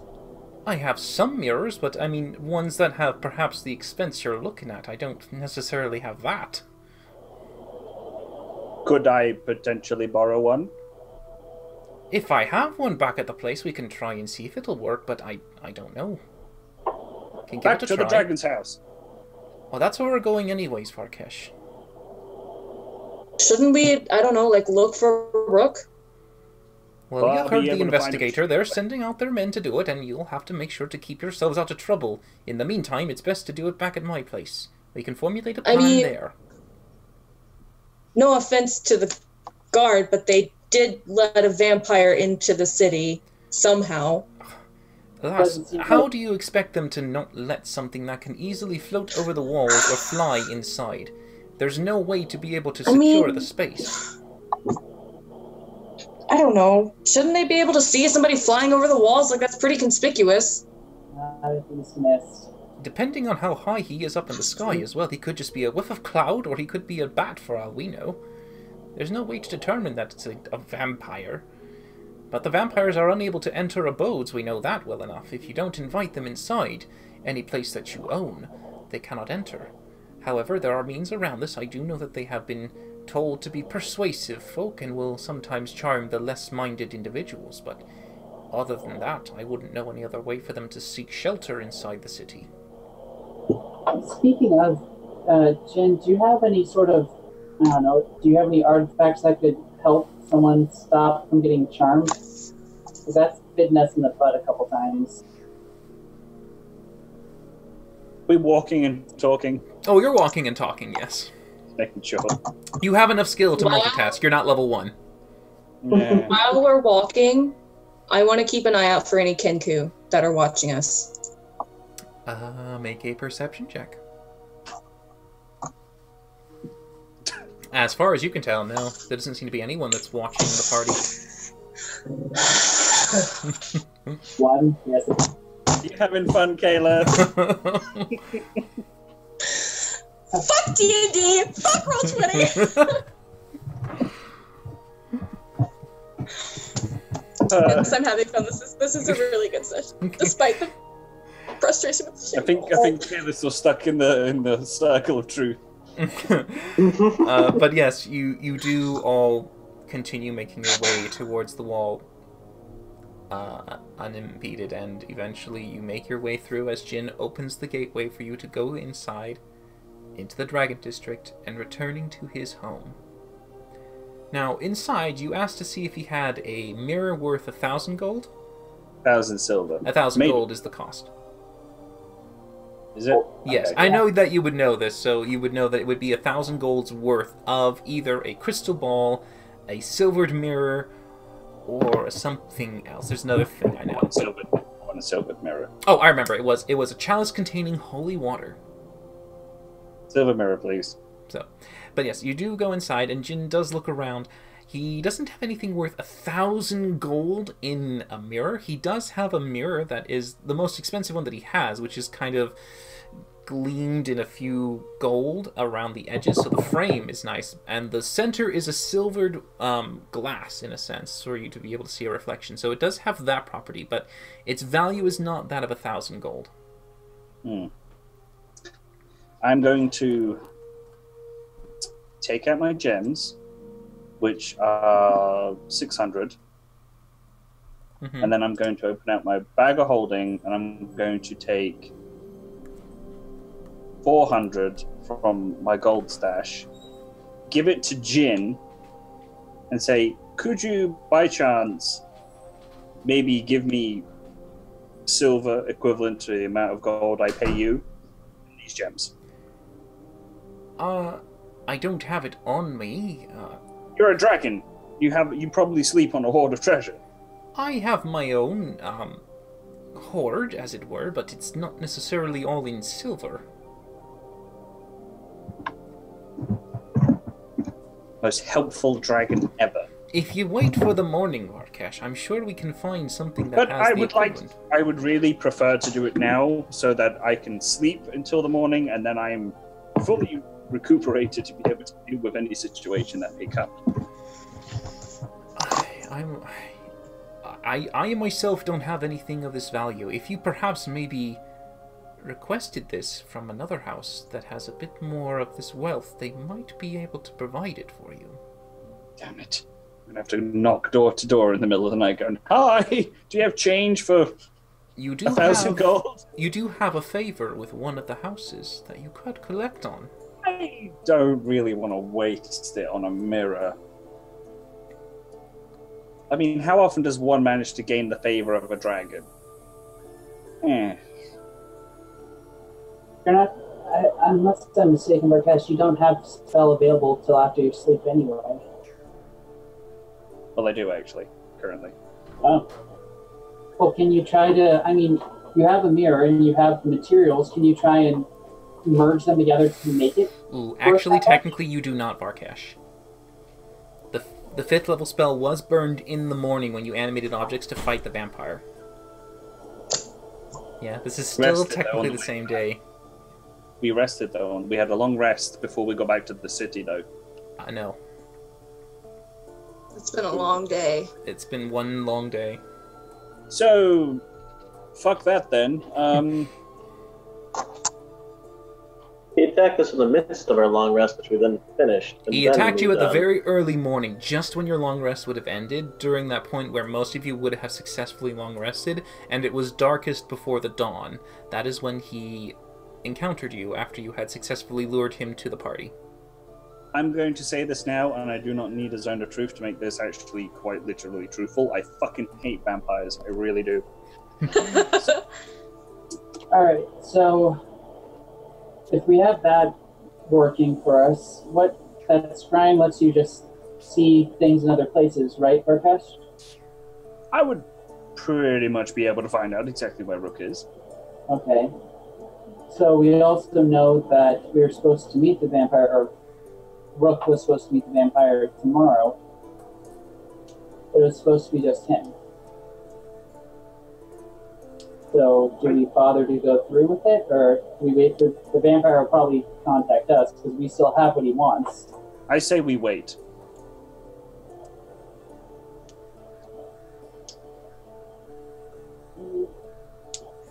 something telling me that the next message may come with maybe a toe or something.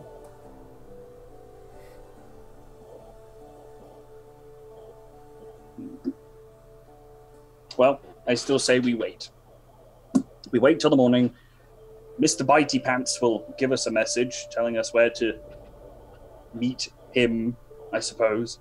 And then we do the deal, we kill him, we laugh, we have some cake, and then we continue on with whatever it is we're doing. Finding the hideouts that your father controls. That too. Okay. Alright. So you all choose to bed down for the evening. Alright. Rook, you have been kept in darkness, blindfolded, gagged, and bound for quite a while. You're unable to determine how much time it's been, but you do find yourself eventually positioned and sat upon a rough surface, maybe a chair, as you feel yourself being bound to it, tied up and fastened to its legs and its back. But as you seem to be completely kept in this restraint and held tight, you do hear the footfalls of the spawn that might have been around you leaving. And then you just hear one pair of boots slowly walking around you as you hear a slight intake of breath, and you can hear the satisfaction in the smile, though you can't see it. As he just seems to slowly encircle you as he goes. My. I must congratulate you on your brilliant success in hastening our efforts. It's not just that you ran at full speed, heedless of the consequences it entailed, but that you fueled yourself with such zeal and wishful purpose.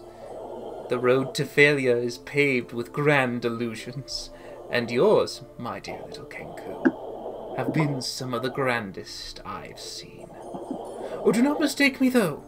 I do thank you deeply for your actions.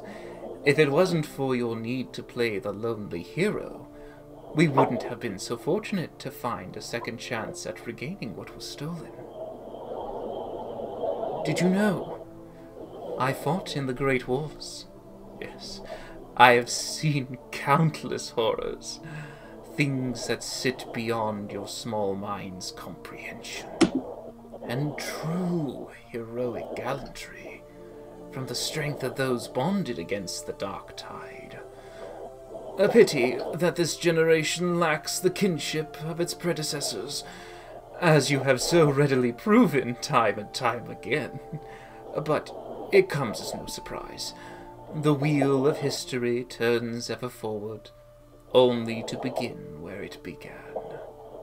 Still, I'm sure your companions will endeavor to try and prove me wrong with their valiant attempt to liberate you, which, of course, I'm counting on.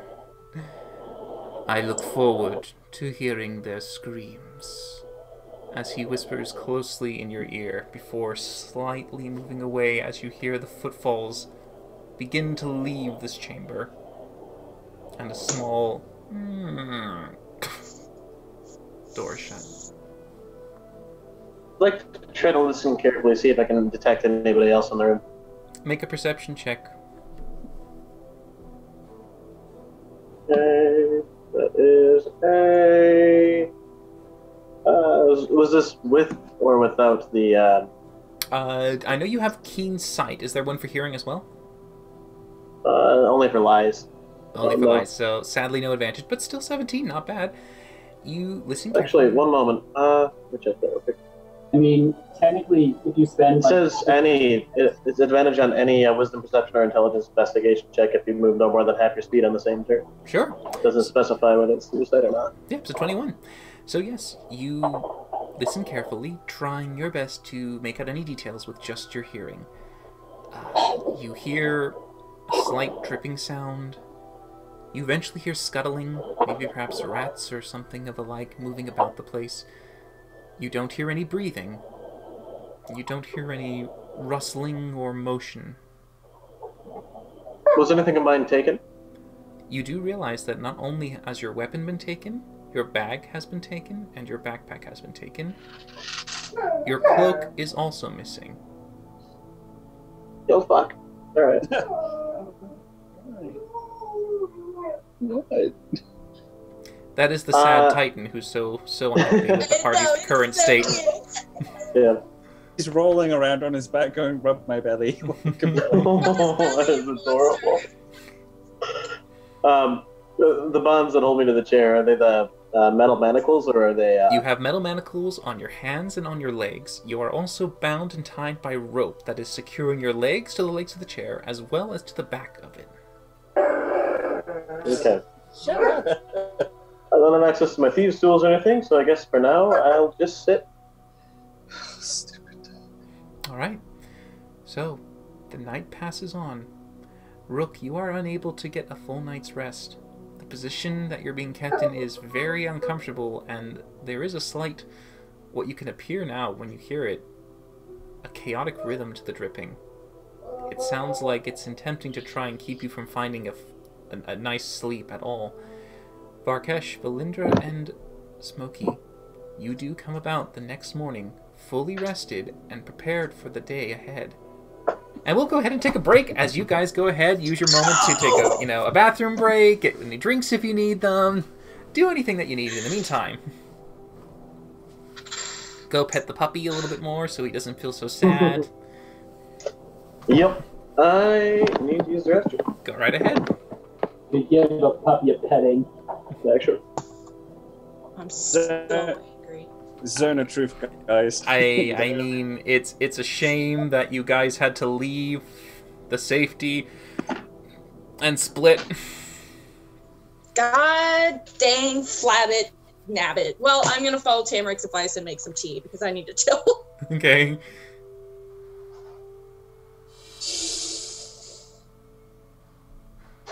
Actually, we did know the vampire was in the city. But he knew how powerful he really was. Yeah. And you do know he's in the city somewhere.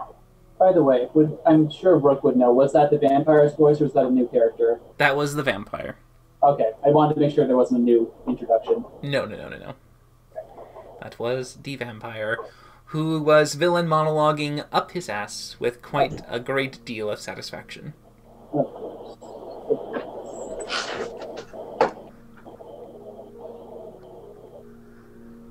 Welcome back. Yep. Yeah. Not much. We're just waiting for the other two. I love that zone of truth moment. It's so good. You never know what fact might become useful. Any detail could help. Yellow flowers make me angry. I don't know why. You made me think of Daphne a little bit from Frasier. It's just like, what cologne? I don't know why.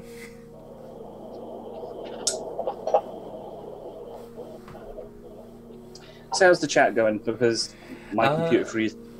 Quite active to some extent, yeah. Yeah. We definitely have. I can definitely see the chat still continuing on as we have Tamarik Pellis in with us. No fireball came from the prediction, but I mean, it's still early on. It's on my list, I'll tell you that much. But yeah, he did say he will enjoy hearing the party scream. Meh. Smokey's pretty freaking slippery. Smokey is a slippery little fucker, yeah. Oh, I think we had the things shift. Now suddenly our people are not in the same place. Yeah. Me and Scott were already in the wrong place, so we should probably do a reset anyway. Well, Valindra and Rook are in the right place. Oh wait. But you look at me and... Yeah, it's all different. You're now in the right place, Connor. But yeah, Scott is now Valindra. So turn it off and on. we will quickly flip that accordingly, so we don't have Scott being Valindra, which is not quite accurate. Method acting. I'll roll with it. Let's see. Yeah, because now Scott is Rook, and Connor is Valindra. Yeah. Thankfully, I stay in the same place. I don't move for some reason. Because I think you're the host. I think that's why. I guess I'm always number 2 when it comes to the scale.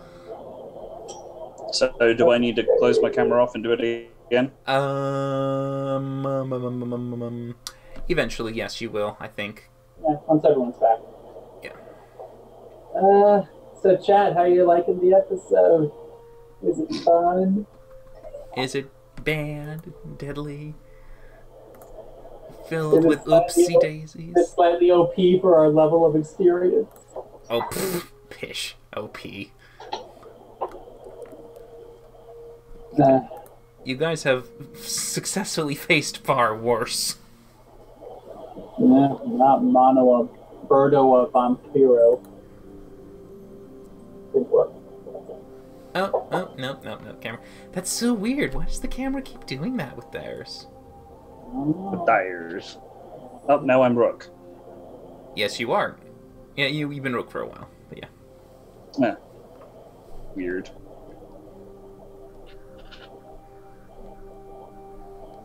I can't read that in the chat. Kayla is Varkesh. Now, does that mean she gets all the secrets? What secrets? Oh, my truthful secrets. Oh, the little facts of Varkesh. the tiny... And now, daily reptilian affirmations. That's what I was going to say. It's daily affirmations for you.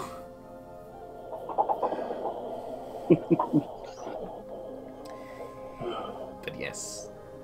But either of you two, did you want to do anything prior when you wake up to the day, or have anything like set as a plan? I mean, I'll make sure I have the decoy completed. Okay, so yeah, you would have gone this by yourself, so you would probably sleep in late. Well, I'll probably just go to sleep early and then wake up as soon as I can and just start working on it. Yeah. Well, Valindra actually would have been able to help you at the very tail end, since she technically did come back. So she could help you speed it up. So instead of just waking up at like 8 in the morning, you guys wake up... Well, you two specifically will wake up at around 10. Varkesh can wake a little sooner than you. Sure. But you are successful at... Because that was the previous role. You were able to create the decoy. Mm-hmm. Phallic symbols and all.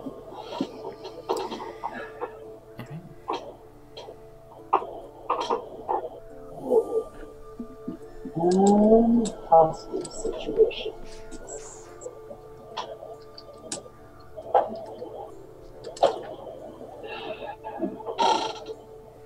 Now, I did see that when Kayla came back, there was a tiny little black tail that followed. Oh, there's a white cat mug. I need to change my spells chosen for this new situation. Not really. Welcome back. T-mug.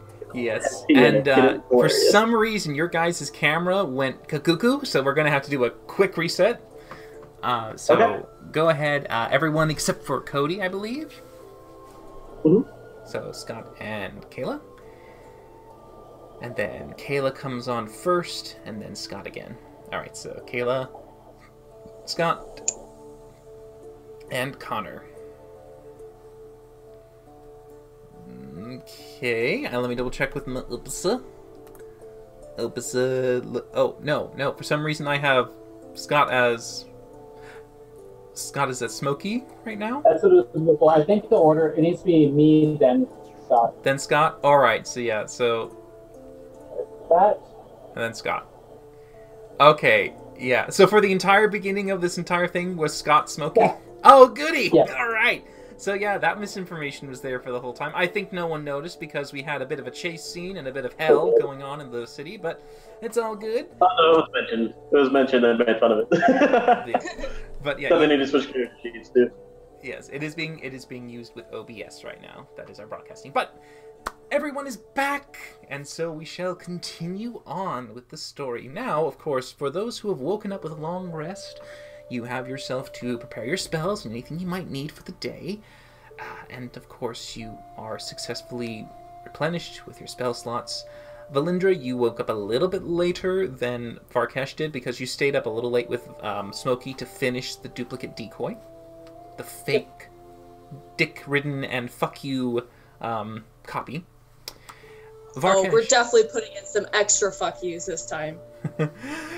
Yes, with a little bit more vigor to your cursing and swearing. Varkesh, you woke up early enough that when you moved around and during the time when others would start to move about the place, you would have had a knock at your door. As you would have been ready for the day, you would see that Jin is standing there looking at you, going, Varkesh, when you're ready, could you please come downstairs with me along with your friends when they're ready? I will shout really loudly to wake up the entire house. Wakey! Wakey! Jin wants us to speak with him. Alright, those two are still in their beds, kind of, yeah, it's a grumble wake up, but... I will go over to their doors and I will literally lift my big old feet and just slam against the door and be like, wake up! It's time to save the bird. Yeah, so the wake up call for you guys is a... Yeah, no, I'm opening the door with, like, flames in my eyes. Hair you all wore over your the makeup place. this morning. It's just a hair curlers. It's just like cigarette hanging out of my mouth. What? just glaring at him. Well, we need to go downstairs. Oh, yeah. Yeah. I heard you. I heard you. You yelled it. Well, no one replied. But yes, you all... That's my reply. That's fair. in honor of Rook, she flips the bird to Varkesh. Oh. No feathers. No feathers. But yes, you all do make your way downstairs eventually. Smokey and Valindra still a little groggy from just waking up, working a little later than Varkesh did. But you all reconvene at the living sitting area. As you can see, there's a small, very quick impromptu breakfast there with toast and butter and a few jams and some tea. But you can see that Jin is sitting there, and you see Lulu has accompanied him, also sitting there, holding what looks to be a white piece of paper. And as you all approach, she goes, "Good morning, darlings. At least I hope it's a good morning. We had some Not the best. mail delivered. If you'd like," and she holds it out to any of you to read. I'll take it and read it. Alright. You see that it is scratched very quickly, and it is a ransom note. You see it says, "Provide us the necromancy spell within your ally's tome. Bring it to the warehouse at, well, I think it says at 10 o'clock. You will know it with a red mark on the frame."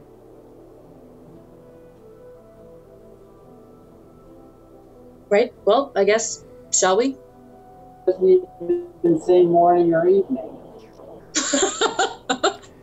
That's true. That's It true. would I guess say- we should check morning and evening. It would say the morning. It says 10 in the morning. It has its little AM. That vampire needs to fire its secretary. Well, actually, no. You see, it is 10 because, you know, they do military time. So it is not, you know, too late. Not Okay. 2200. Right. Well, I guess let's go.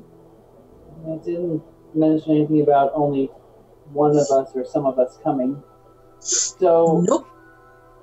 I mean, I will pick up my cask from my room and I will proceed downstairs to follow everyone to our deaths. Okay.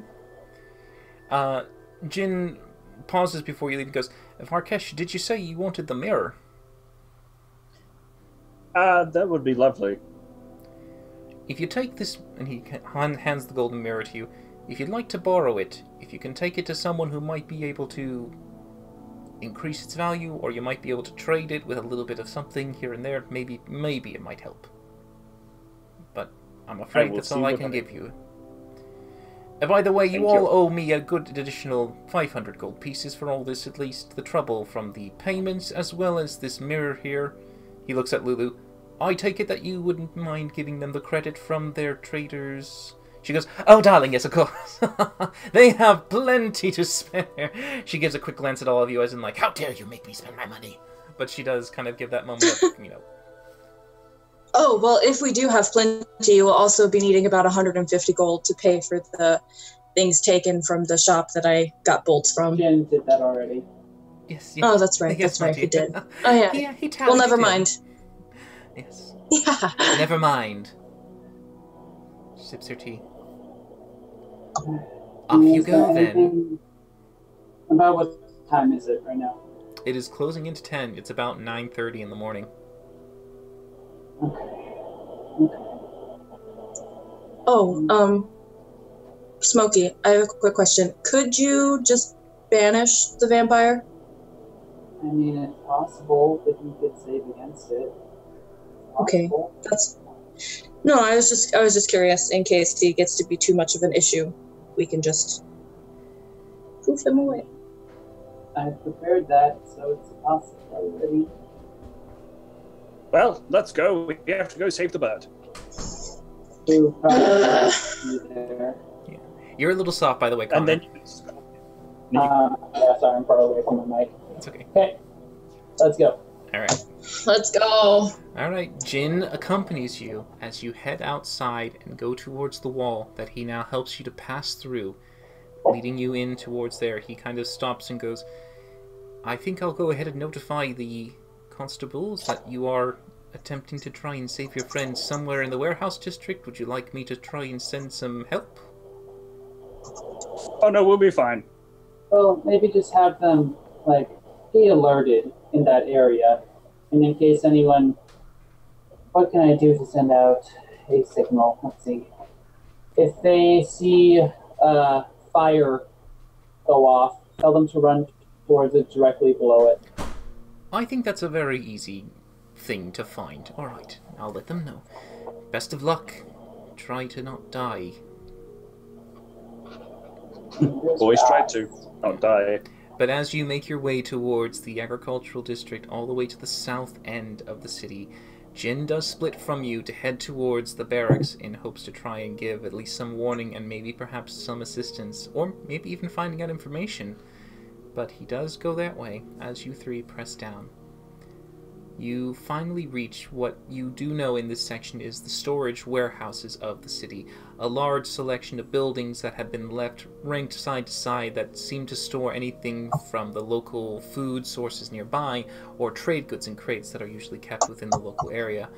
Some of which are filled and used and the doors securely kept tight, but you do know that there are some farther in the back, all the way near to the wall itself, that you can see have been left derelict and alone, many of them no longer in use due to the fact that there has not been much need or hasn't been enough trade to kind of call them to use. You do see that there are many of them without doors, one of which does have what appears to be a smearing of blood marked across the top of the frame. I tap Smokey on the shoulder very, very quickly and go, when I give the signal, I'm going to throw this. Can you make this thing constantly levitate? So I'm hit, yeah. Excellent. Okay. Okay. And I'm gonna whisper the word in my backpack that makes my book go invisible. Okay, so you're turning your book invisible for the moment. All Yeah. right. As the book recedes away, you all head inside the warehouse? Yeah, Who's going first? probably you. I'll go first. I'll just open the door. All right. Well, there's no door. It's a wide open entryway. Anything that might have been wood there looks to have either been deteriorated or destroyed. It's not there. But you do enter inside. You can see that the interior is dark. There's no light except for what appears to be the one that comes from the door behind you and 3 windows up above in the back. You can see that there is a leading of what looks to be a wooden ramparts around the rear, and you can see that there are ladders that are stationed up either side to get one up to the loft. Varkesh, you light your mace, Yes, I do. giving you a bit more of a bright light as you start to enter deeper into this. All of you make perception checks for me.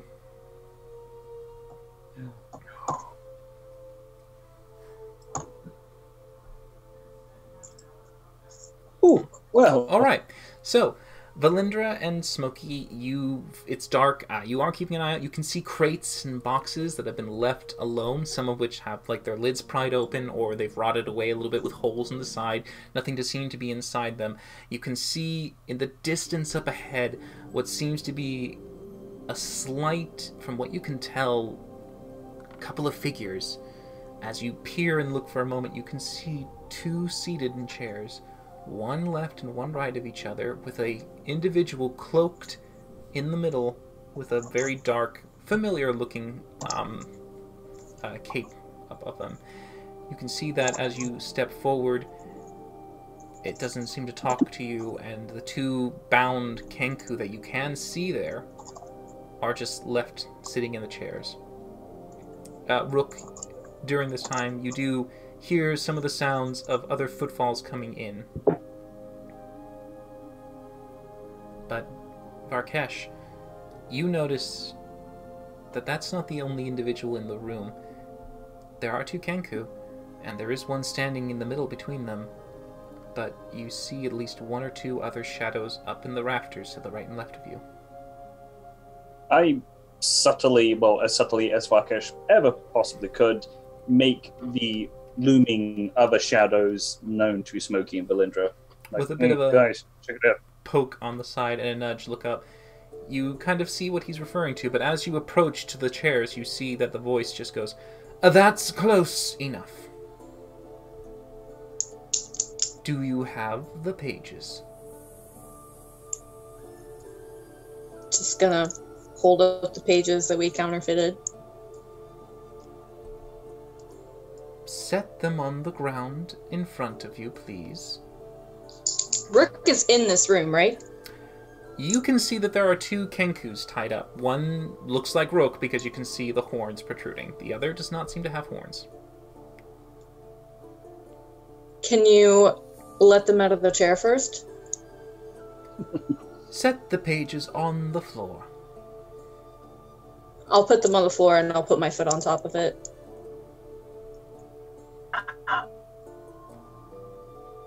Can you let them out of their chairs now, please? There is a pause.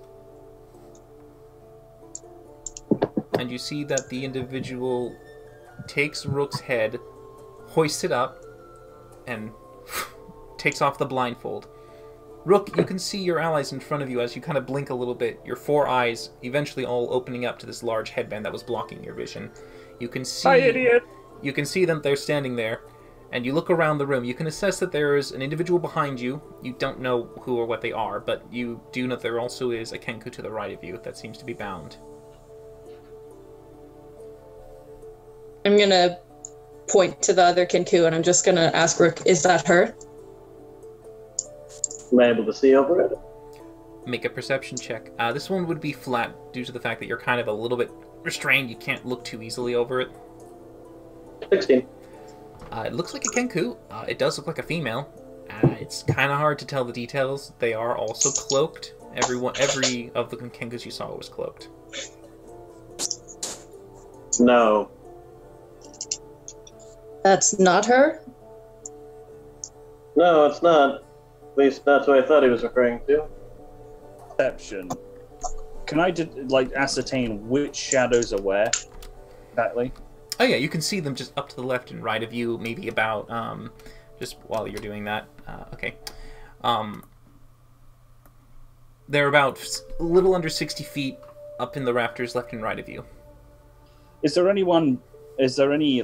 odd shadows behind where currently the hostage negotiation is currently being... You don't, from what you could see, you didn't see any shadows there. Hmm.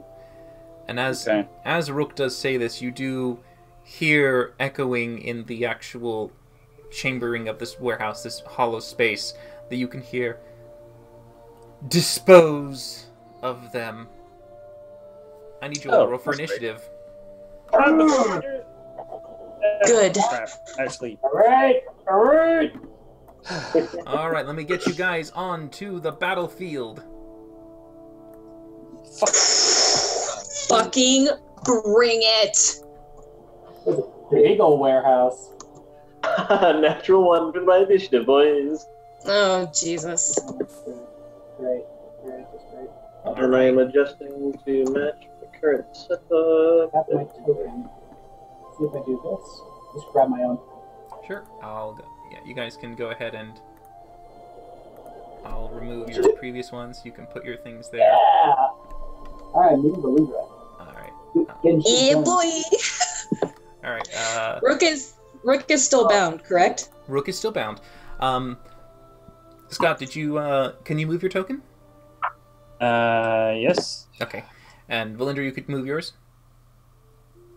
Can I move it? Yeah. Okay, good. All right, just making sure. Just because I know it seems Smokey was the only one who didn't have the good. That's okay. But yes, and you do see around you, now behind you, Varkesh, as you pass by two Kenku that were hidden in the shadows.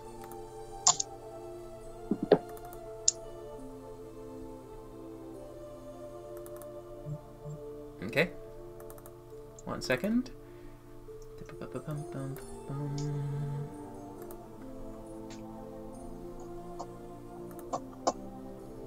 Need to get this one there, and then you guys will be good to go.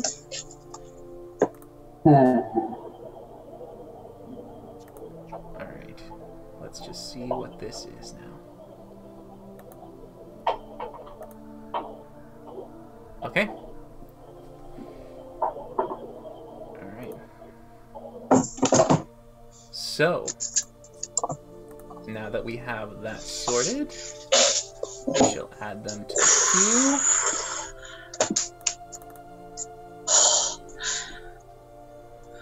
If you die, Rook, sorry. Oh, if he dies, there is going to be hell to pay. Don't worry, I have plenty of backup characters. Alright, with them at a 19. And you guys, starting there. Probably be fine, though. Probably be fine. I know. Alright. Get that. Okay. So.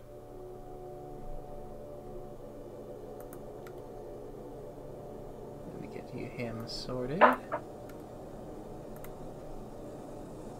Alright.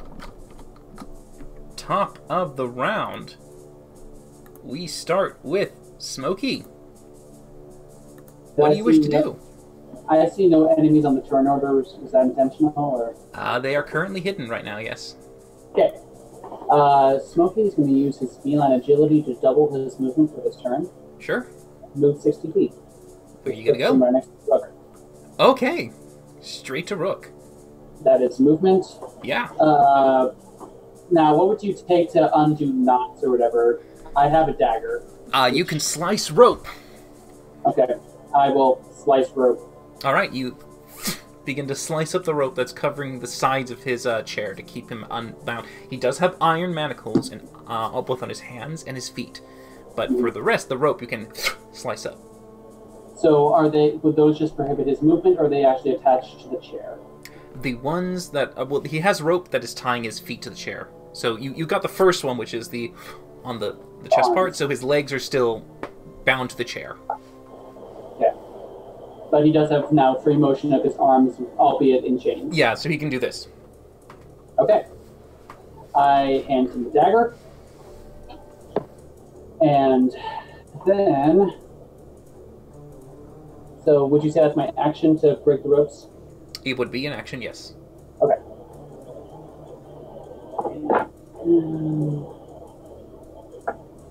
That's all I can do. Because wizards don't have bonus actions. Alright. Yeah, they do. That's just that.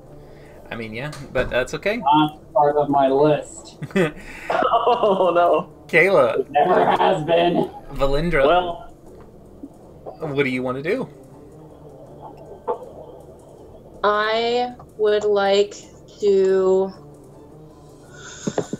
Ooh, what would I like to do? Yeah, I'm gonna do something different. I'm gonna cast Hex on Okay. the vampire, and then I'm gonna do as is last. All right. Hey. Okay. So you're doing it on the vampire. Yeah. All We're right. displaying the versatility sure. of the warlock class here. All right. So Which you hex. Quick question. Yes. So that was first strike for the vampire. It was daylight outside when we came in, right? It wasn't like cloudy. It is daylight right now. Yes. Okay. Does the roof look like it could be blasted open? Make a perception check. Hard to tell. It's very dark, and you don't know exactly what the roof is made of. You've seen stone roofs, you've seen glass roofs. Obviously, this isn't glass, because there would be the sunlight coming in. Well, okay. Well, this round will just hit him. All right, but that does hit on the second one. So I guessing the 11 doesn't hit. Right. No, the 11 will not hit, sadly. Right. 2, and then do the hex damage. Fucking brilliant. 4 Okay. damage. Nice. And then I will move 5, 10, 15, 20, 25, 30, kind of behind these barrels here. Okay. Just to get a little bit of cover. All right. As you get yourself quickly ducking behind cover. And I will send Winnie to the corner of a room so he doesn't get... All right, so you would have used the time when you had gotten back to short rest, resummon Winnie, and have Winnie on the ready. Okay, all right. So Winnie's back, and Winnie is dashing to a corner or somewhere to get out of sight. Yeah. Okay, go ahead and make a stealth check for Winnie. Son of a bitch. Okay. I think he gets a Let's see how plus much roll 2. 20 needs.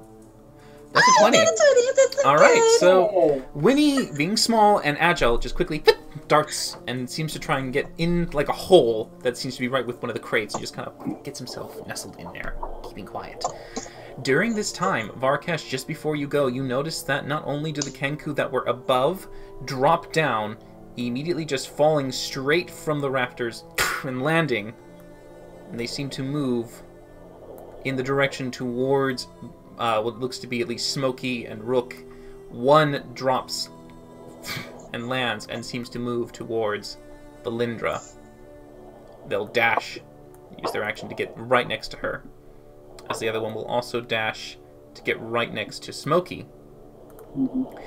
But you do notice that the one that was tied in the chair just stands and shrugs off loose rope that was not successfully tied at all to the chair. And that one immediately moves towards Smokey. And you see them begin to go after you, and they claw at you. So, 15 to hit. Miss. Alright. And they make 2. The other one is going to be the other claw.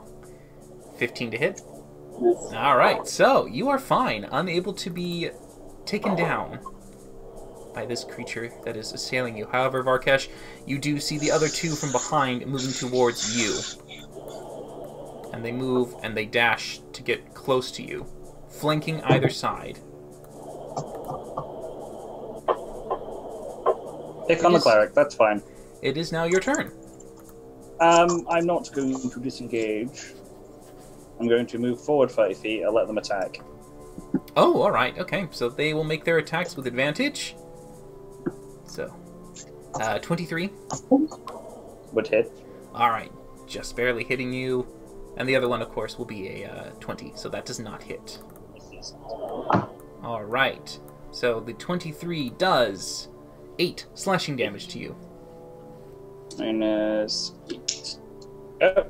And I'm going to hold my action, and what I'm going to do is I'm going to throw the cask full of holy water in the air, and as I'm holding it, I'm going to use my free action to shout out to Smokey, "Get ready to levitate this!" And basically get ready to when it's his turn. Alright, so you can hold your action to launch it up. Yeah. So you hold it at the ready to fling it up into the air. Alright, yes. That's your turn. As you do, you run by these 2 Kenku with this kind of hissing goose sound, just as you move by, one scoring a hit across your neck. But it is Rook's turn. All right. Well, I haven't got a lot of options here. I guess I'll go ahead and. Oh yes, I forgot. During this time, that one would have gone right to there, Varkesh. It would have basically started to move towards you at the time. Mm-hmm. But I mean, Okay. yeah, you went right past him. It didn't bother you. Okay. I'm going to go ahead and cut the remaining bonds on my person. With what? I gave him a knife. Okay. You're taking. Okay, you're gonna use Smokey's knife. All right, so you grab Smokey's knife and you slice up the legs that are the rope that's binding your legs to the chair. Yep. Yep. And use my action, correct? Yeah, that would be your action. All right. Anything else holding me in the chair at the moment? No, you are just manacled with legs and hands kept together. Okay. I will attempt to awkwardly hop my way over to right here. Okay. Yeah, you do move at half speed as you are doing the penguin shuffle.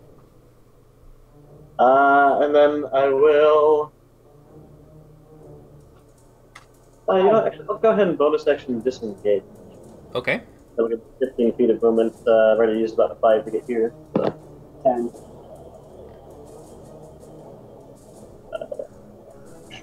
Let's put myself right there. Enter. All right. You wouldn't be able to move us that far, sadly. No? Half his speed. You'd be there. Oh wait, unless you have 40 movement. Do you have 40 movement? No, it'd be there if it was. It'd be there, sadly. Yeah. I just thought that I wasn't really on a square there. So. Yeah, sure. I'll go ahead and say because I mean, all you're doing is scuttling away. Sure, you get that little extra movement of. Cool. One turn. As Varkesh, you see Rook kind of doing this weird little hobble towards you. Come on! Come on! You can... Smokey, it is your turn. As Varkesh has called out to you, and you see him holding this barrel that he kept with him as he walked with you, and now he's just like ready to launch it. I launch it. I look behind me. Where are the pages that Valindra was standing on? You can see that the cloaked individual is the vampire is leaning down to pick them up. Yeah. Which one? The cloaked one. You can see the one with the hex. That's the vampire. Oh, okay. Okay. Okay. We're gonna give this a shot. Okay, I nod to Varkesh. And I throw it in the air as high as I can. All right. Yep. Using your reaction, you fling it high. At about 40 feet, I'll cast Levitate to keep it levitated. And All right. just keep it steady. Yeah. As Varkesh has begun to turn on his side, holding it, it starts to drip water. As he then launches it up, you see it begins to kind of rotate and spin as some of the water sprays out a little bit. Which direction do you want to kind of launch it up towards? Probably about kind of like just either straight up or kind of straight up as high as I can, about 10 feet in front of me. Just okay. All right, yes, Lob you it. definitely lob it high and towards that direction. 10 feet up in the air. Oh, sorry, not 10, sorry, 40 feet up in the air, 10 feet in front of you. Sorry. Yeah, that'd be a very, very, very small little, I'm 8 foot tall, so I would just be able to go like that. Just not. Yeah, you just hoist it. There we go.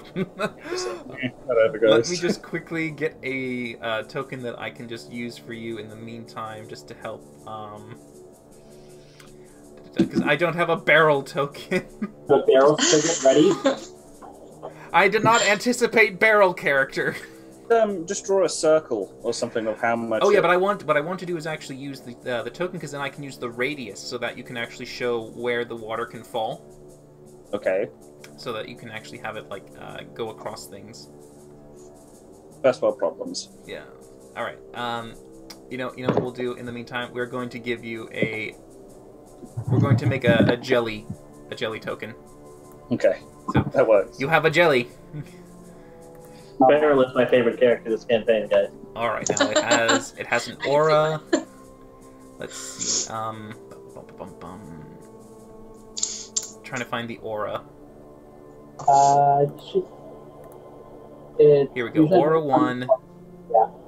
And make sure you can show it to players. Yes. All players see. And you want the aura to be.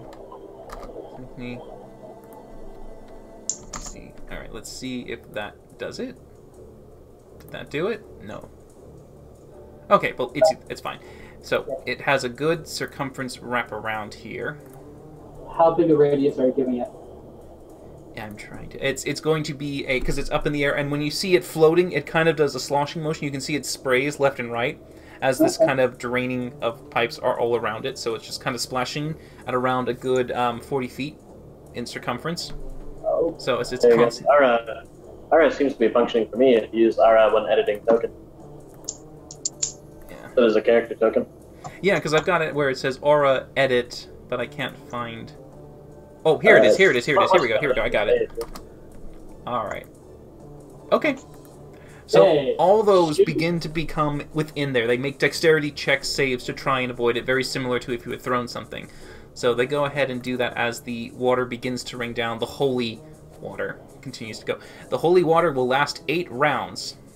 So here we go. So they make their dex. Hooray! Make just so we can determine the saving number. Make an Arcana check for me, because this is you kind of manipulating it and kind of using the levitation to kind of do this motion to make it shake. And as it kind of starts to, yeah, you're doing your Getting a little Latin in there. yeah. Arcana. All right. Hey. Noise. All right, so that we'll go ahead and I'll say your dexterity we'll make it 20 because it's 21 but 20. All right, so those 3 in the radius make it. All right, so here we go. 8 shit. Nope. 1 succeeds. All right, so 2 fail, 1 passes. Varkesh, please roll for me I believe holy water is 2d6. Let me double check. Yes, go da. Quick internet, help me. Nah, we should actually know it ourselves. Oh, I know we should all know these things, but all right, it will do 2d6. Yes, all right.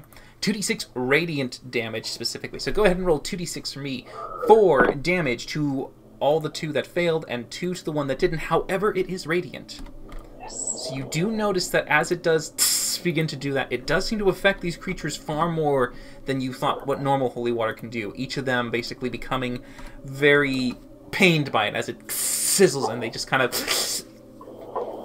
are not I just slow motion wipe my brow in the rain, all like drenched. Oh, doing your little flash dance? Yeah, just like. All right. Valindra, it's your turn. Alright, I'm going to take the opportunity attack and I'm going to move forward to here. Okay. All right, they roll a 20 to hit. That hits. All right, so you take 8 slashing damage as the creature goes after you. Alright, and then I'm going to use mage. What? Concentration check for your hex. Damn it, Connor! Gotta be fair. I know. It is with advantage though, because Warcaster. Ah, then yes, you're fine. 18. Alright, and then I will Well, actually, use... that's a Constitution, not a Charisma saving throw. Oh, sorry. That's right. I mean, I'm sure it's a 2 either way, so you'll be fine. You rolled a 13, which is above a 10. Yeah. So no matter what your modifier is, you're fine. Okay, sorry about that. And then I will cast Mage Hand, and I will grab the paper from before he does. Oh, all right. Yeah, you send the mage hand 30 feet forward to pick up the object. As it does, it's holding the paper up.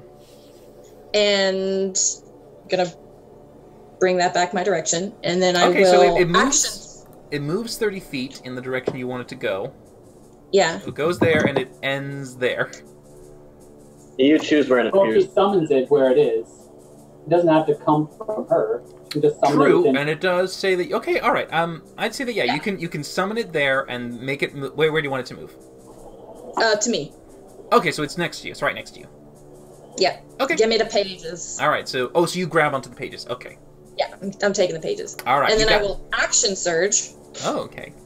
And I will Eldritch Blast him once, and I will send the second blast to the ceiling in hopes that it's made of something that I can explode and expose him. All right. So go ahead and roll for the first one to hit the vampire. No. 20. Okay. All right. 20 does hit the roof. Go ahead and roll for damage. I didn't hex the roof, so That's 2 fine, damage. 2 damage. All right, so you go and shoot 2 different blasts that go up in a direction. You hear it kind of hit the top. You hear a noise. Did it sound like wood, concrete, metal? Make. I mean, you are specifically. Go ahead and investigation check to see if you can suss out what you can guess it to be. Oh, it is wood. It is wood. It is wood! It is wood. Alright. Wood is good. Good to know. I'm just gonna yell that information out to the party. Stealing is wood! Just so they know. All right, stealing is wood. As you say that, so the 2 Kenku in front of you, Smokey, immediately go at you and try to pin you down in a sense. So the first one, Clyde, natural 20. Great. All right, so you are grappled by that one. As it then bites down on you, you can see that the beak's open and 2 tongue teeth have come out, almost kind of like, you can see that the interior mouth has kind of turned into a goose's mouth. Likely they have sharper fangs and 2 larger ones right there. And the tongue is also slightly razored, so it does bite down on you. Okay. That's yeah. Yeah, so, let's go ahead and some damage there for him real quick. So, for his bite, he does... Alright, so it is 9 piercing, 7... he doesn't get advantage on the attack, sadly, because he hasn't maneuvered around. So, how much damage? 9 piercing and 7 necrotic. That's a lot, but it's enough for my aura to absorb, so smoke arrives and the bite doesn't take anything at all. So, avoiding the damage with your abjuration magic, keeping you safe from the harm, you throw up this kind of quick cloak of smoke, keeping you from taking any of the bite and necrotic damage. The other one does scoot around you and try to get itself flanking behind you, and goes ahead and tries to instead now bite on you, since you are technically still grappled. So he's just going to bite you with advantage. 10 doesn't work. And he just gets frustrated not being able to find a purchase, so then he just claws at you with a 17. That'll just hit. Alright, and you are going to take from that one a total of 11 slashing damage. Okay, so I take 4, so I need to make a con save. Alright, as part of it gets absorbed by your abjuration shield once more. Constitution saving throw is a 20. You're fine. Levitating that barrel successfully right above them. They will be ending their turns there, so they will have to make a continual dex save to avoid taking too much of the damage, but let's see. So that is a fail and a fail. So both of them will take another full 2d6. Go ahead, Varkesh, you can roll that up. And they don't get to heal. An additional 5. Both of them take the 5. Alright. Was this considered running water too? This is holy and running water. So is that extra damage, though? Yeah, that's 20 more additional damage on top of that. Oh. 20? Yeah, 20 acid damage Sure. from the running water. Yes. Yeah. I'm gonna say. Alright, an additional 20. So 40 then, since it's been 2 rounds? Oh, I will say the first is a sprinkling, and it hasn't run on them yet, so it's more like a kind of thing, but now it's been a and it's now dripping around them sort of thing. So first it was a spatter, now it's actually running. Those that stay within this running water rain. The barrel had a little bit of prostate issues. But yeah, you do successfully get it to rain down on those ones. The one that was going towards the papers immediately rushes towards Valindra and tries to pry them apart.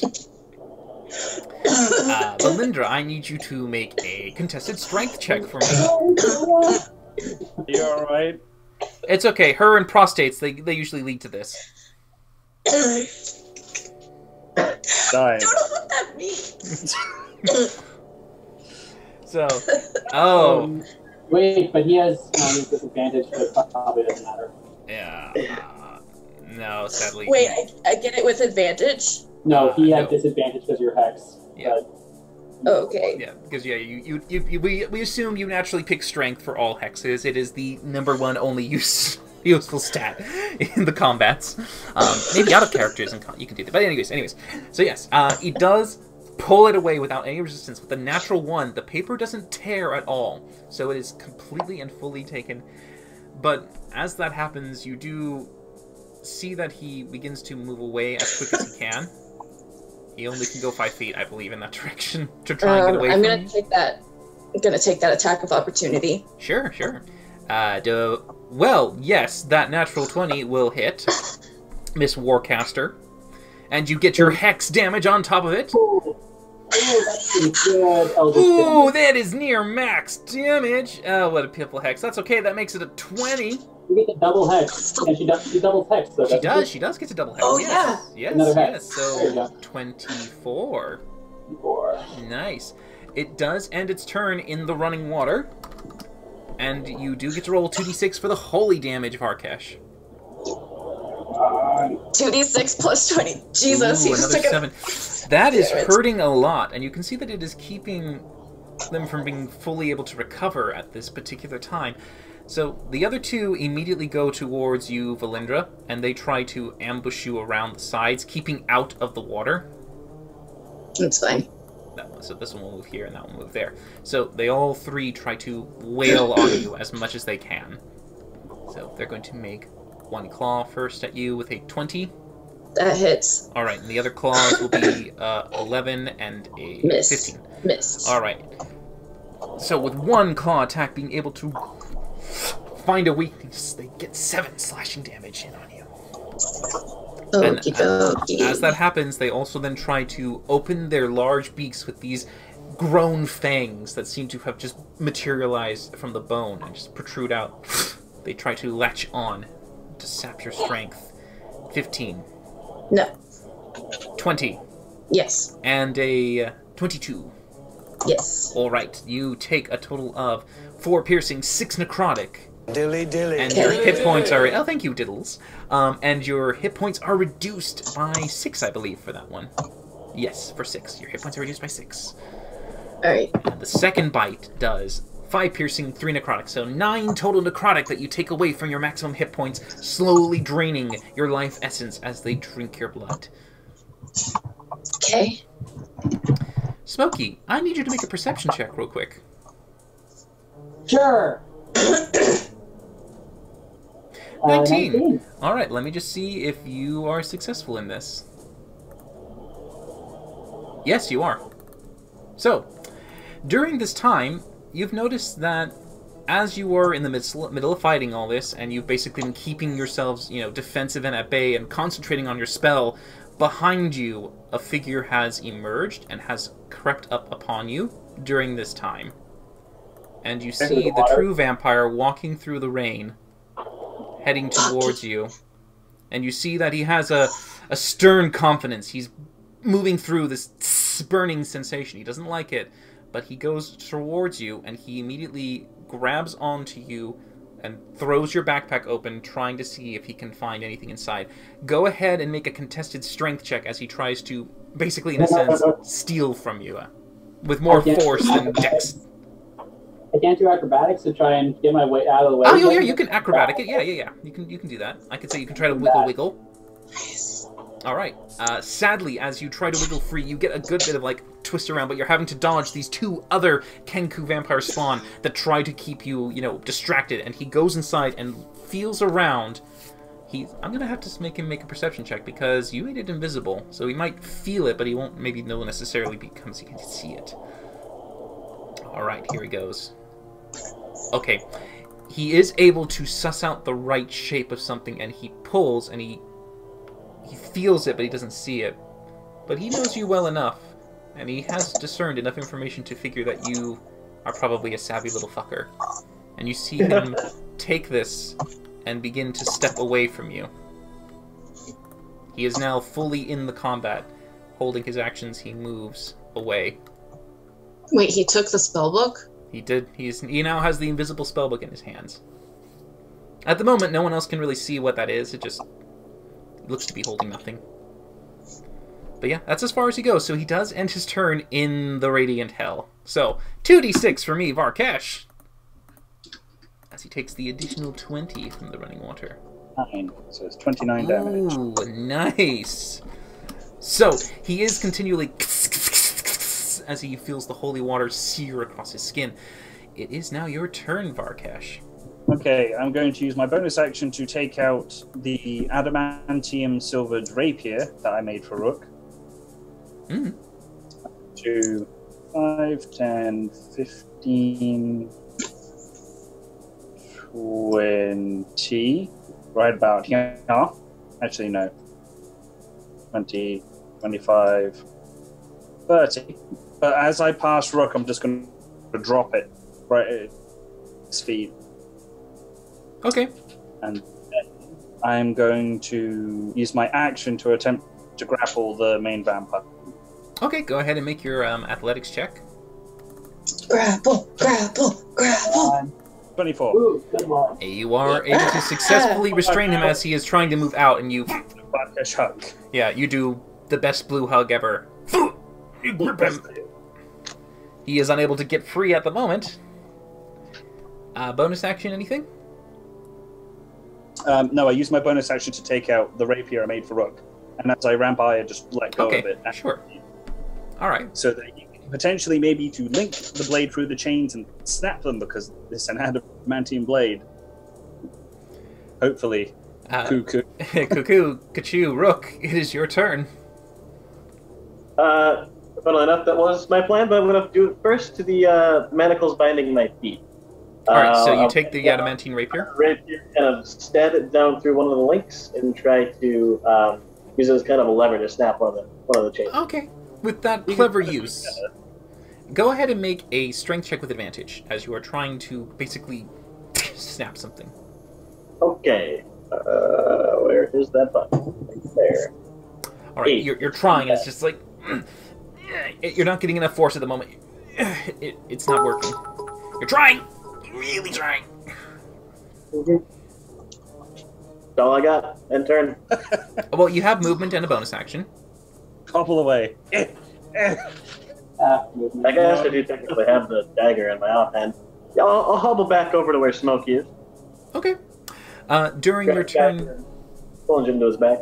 During your turn, Varkash, he is going to try to break free of your grapple. Okay. So go ahead and roll your athletics check for me. Bring it, Nibbles. This will be him kind of being a bit more dexterous as he tries to whistle out. No. Nope, you were hugged. All right. So it is now Smokey's turn. My bonus action offhand attack? Oh, no. Sadly, you need to make an attack with your main action for your offhand to be used as an attack. He attacked the chains. Yeah, does that count?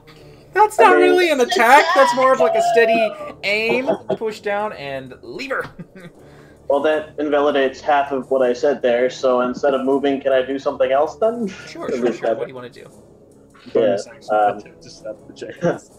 I will instead go ahead and bonus action dash. Okay, so you have 30 feet of movement. Alright, so yeah.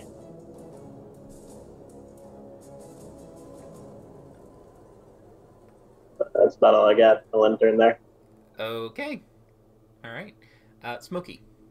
And how rough does this vampire look? Which one? The main guy with my book. He doesn't look hurt really at all. Yeah. So I would like to do an Arcana check if you'll let me. As that book is actually attuned to me, my plan is to run over, touch the book, and then cast cloud form and change the book into smoke with me. Ooh. It is attuned to me. It is an It is attuned item. attuned to you, yes, but I do believe the cloud thing is all the equipment that you wear turns into it. I'll look it up. You would have to pry the book from him. Stinking cloud. Let's see. Cloud. Not stinking cloud, sorry. I have a lot of cloud forms. That's fine. Transform a ruling creature along with everything it is wearing and carrying. So yeah. So wearing and carrying. Yeah, so if you can get it out of his grasp, you could.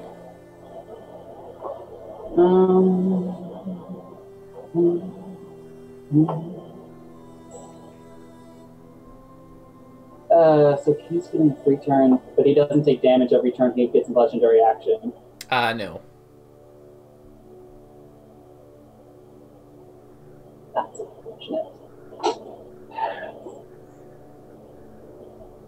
Okay. Not desperate to Smokey. Arkish has him right now, so we're going to try and do this. Smokey is going to cast a 4th level fireball at the ceiling. Okay. Nice. Straight above you, where would you like to aim it? It's a 20-foot radius. He definitely wants the vampire. So Valindra is a little bit SOL. But he's going to do it kind of, let's say, over here, so it doesn't hit the barrel. Okay. Or even further down, so to make sure it hits the vampire.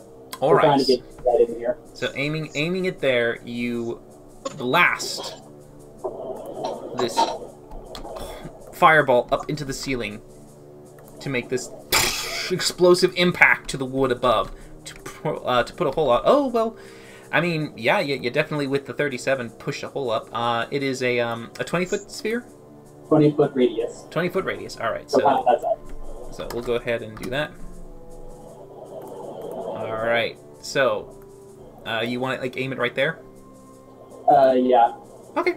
Yeah. So you quickly turn and launch this Actually, ball. probably a little closer. I want to get Closer? that other part to you if I can. All right. So like there. Yeah, that's good. Thank you. Okay. So don't know debris hits me. trying to aim it straight up, you fire it up there as this fireball blows a large hole in the ceiling as this sections of debris just falls apart, caught on fire as it just falls into the stone floor beneath you. Some of it, you're able to avoid most of the damage, Varkesh. It's not like it's a heavy beam. It's more like planks that hit and fall. Ow, As ow, sunlight ow. blasts into the chamber, and you see it begin to sear onto the vampires and the spawn that are caught inside its radius as well. Yummy. And then Smokey will yell at Varkesh. He has my book in his... I'll say which hand it is. Right hand! Which is the right? The one holding something that he can't see. That makes no sense. It's invisible! What? All right. At the end of your turn, Varkesh, I need you to make another athletics check. Let me Okay. check on something. I just really want to check this quick. Yeah. So- Yeah. He's not immune to grapple. I just wanted to make sure that was the case. Oh, no. Yeah. So go right ahead. Ooh. Just, like, As he it tries like a- to pry away. No. No! The big bad blue dragon is just more than capable of holding this frail little vampire in the burning sun. He's earning his best blue title right now. He's stuck right there for the moment. That's new. Valindra, it is your turn. All right. Well, I'm going. And by the way, while it's in sunlight, it has disadvantage on attack rolls and ability checks. Ah, so they rolled it even. Well, yeah. Ain't not All doing right. so good. Yes. With your little. Ooh. All right. I'm going to bonus action move hex to the real vampire, and I'm gonna blast his ass off. that That thing has to die if you to do that, sadly. I thought I could switch it. I I believe think that's it's Hunter's Mark you're thinking of. a Hunter's Mark. I also Probably. believe you have to- Okay. Well, then I'll just blast this one. Sure. 20. That hits. 2 damage. 2 Is it damage. You wish. 14. That misses, sadly. Damn it. So, but you I do mean, you get just look at the hex damage of the first. you get one little. Well, the hex hasn't been moved, sadly. Well, I get hex on the one that I Oh, I thought hit. you were attacking the one that you're hexing. Yeah, I was. Oh, you're attacking the one that you hexed. Yeah. Oh. Then let me see. 14 might hit. Oh, No. son of a... Sorry. So sorry. I got your hopes up. Yeah, I'm giving it hope. It was cool. It's cool. All right. Great. Do you wish to Awesome. move?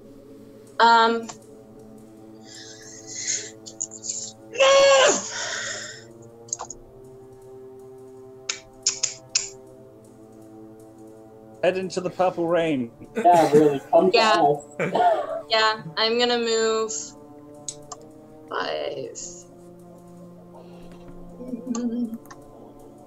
10, 15. All right. As you move, 3 of them will make opportunity. 35. Actually, you cannot. You are grappled, my friend. I'm grappled? You were grappled When was- earlier on. When was she grappled? When the attack was made, they grappled her. Yeah, they grappled her and then started unloading all those claw attacks. Yeah. Well, Still in the rainwater. I can't exactly get Ye- out because I already used my action. Yeah. Bonus action? I can't do anything with a bonus action though. I'm just gonna. Alrighty. Stuck on the I'm corner. gonna Next turn. do second wind, Okay, second wind. Alright. and since Winnie's within 100 feet of me, I You get max it out. Yeah, you do. Yeah. so 12 whopping points. The blessed healing of Winnie. Okay. So, at the end of your turn, the vampire does try his last legendary action to try and move free from Varkesh. Varkesh, make an athletics check for me. Come on, big blue. 20. Alright, he makes this with disadvantage. Natural one. No. He is currently still stuck there at the moment. Yeah, you know what? It's my turn, wasn't it? No, it is not your turn. Damn it! It is not his turn yet either. It is the vampire spawn, and you see what they do is they begin to assault Valindra vigorously, one immediately moving out of the zone to not be in there, so he's hanging on the outside. And they all try to wail on her. So, the first 4 are bites. 20, natural 1, 13, and 24. 2 of those Don't hit, I worry. believe, right? I'll be with you shortly. Alright. So you take 5 piercing, 2 necrotic, and then an additional 8 piercing, 8 necrotic. So 10 necrotic damage in total. That reduces your max hit points. You cannot regain health from this. And you take You were like negative temporary HP. negative 19 currently from your max. But you also have the 2 piercings on top, which is 14. And then as they are trying to bite onto you, they are raking at you with their claws. You can see the talons have just kind of protruded a little bit more unnaturally than they should as they rake into your body, trying to pierce past your armor. They go ahead, they make a 10, 16, 20, and a 24. Only 2 get through as you take 8 and 5. Again, you take 13 piercing damage. Damn, Caleb. I'll be with you shortly, I swear! And as this is happening, you see the vampire just immediately turns and goes, "Assist me!"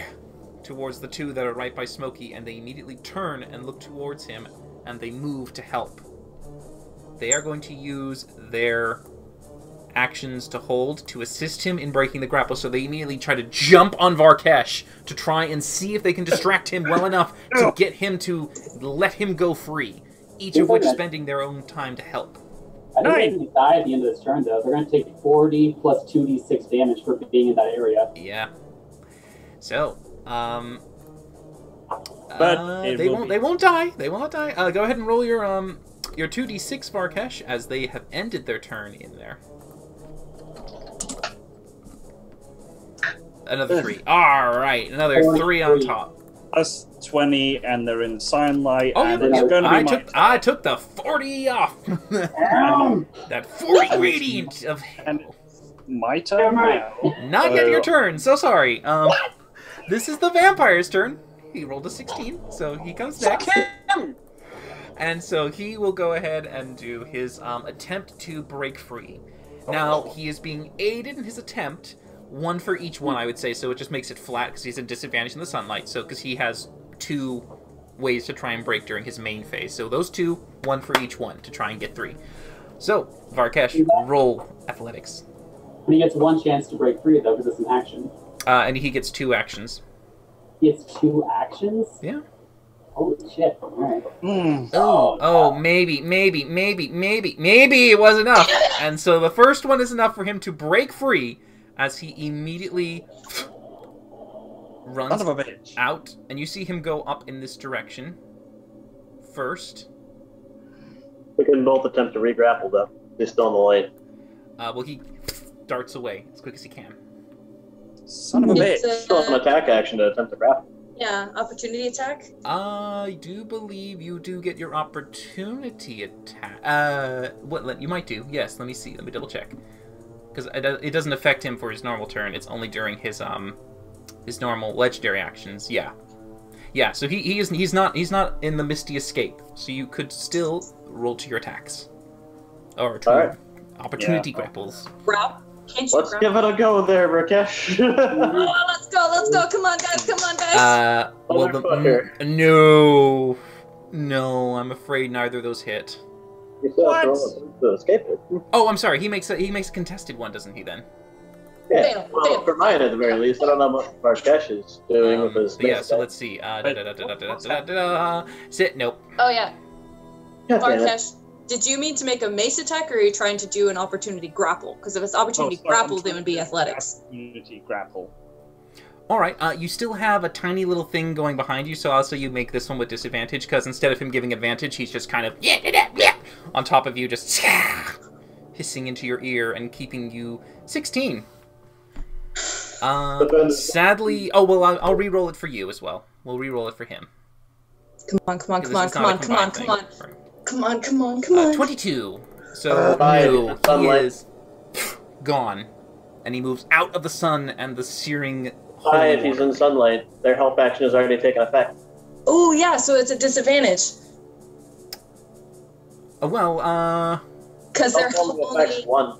for one, yeah. Okay. All right. Well, I mean, I said Varkesh would roll his at disadvantage, but he doesn't. But yeah, it's an ability check for him. So yeah, Natural 1. he would roll in that one. Okay. Yeah. So yeah, you definitely hold him in place at this time. Now it's my turn. Let me go. Hold on.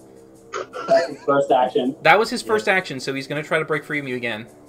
Son of a bitch. So, But at disadvantage. at disadvantage for him because he's no longer innocent. It's like this weird, chaotic moment of trying to get him away. So yes, Freaking vampire So you- Kenku. you absolutely do. You do this flat, Varkesh. Go ahead and roll for your for he's contesting to the grapple. Please, Rakesh. A 15 Oh, and that's- 6. So yes, he is still stuck in there, and he does end his turn in both of the auras. So he does take the 40. Roll 2d6, Varkesh, as you have the rain still going down on him. Ooh, that is max! Holy Max shit! damage. Oh boy! Oh boy! He's having a bad day. You do very well. And Varkesh, now it's my turn. it is now Yes! your turn. It's my turn, and what I'm going to do is I'm going to use, while I'm grappling him, I'm going to use Spirit Guardians at 4th level. Okay, all right. So Going- yeah, and when they start their turn, they make a Wisdom saving throw, I believe. That is weak. Oh, All right. oh my It is god. radiant damage still, which is good. So these my two lord. roll a 7 and a 12. Nope, that's an absolute fail. They take the full 10 of this horrible, horrible damage. That is super low damage for Spirit Guardians. That's ridiculous. Level 4, yeah, that's. Just 1 second, just checking something real quick. So anemic. Oh, you know what? You What, know what? what? I love you all. I really do. No! You know. It's okay. All right, you're fine. Go ahead. Don't do that! I know. I'm just gonna say, like, I mean, I'm pretty sure he's gonna make it, but I'll roll it either way. And I will then Yeah, he chooses to succeed it. So I was just like, Oh, either yeah. way. Oh, for the radiant damage. Yeah, Okay. because I was gonna say he has legendary resistance, so I didn't know if but yeah. That's fine. If he's going to blow like a legendary resistance on a really piss poor radiant amount of damage like that, then that's fine by me. I will then use my bonus action to healing word Valindra at level 2, and she's 55 feet from me. So All right, she's from still your feet, you're able to pull up that. Go ahead and roll. Oh, well, she gets max because she's Valindra. Yes, because Yeah. of Winnie. Yeah, so that well at level 2, so that's 8 plus 8, 12. You heal for 12. Nice. All right. Okay. At the end of your turn, Varkesh. At the end of your turn, Varkesh, he's going to try to move from you. Of course he is. So you go ahead and make your the grapple athletics. The grapple. Stop moving. I'm getting so annoyed with this vampire. 23. Get out of that fucker. No, he's stuck in there still. Rook, it's your turn. Burn alive. Please. Jesus. like, ain't got shit, man. I have been shut down in every possible way so far. So, damn it! I'm gonna go ahead and...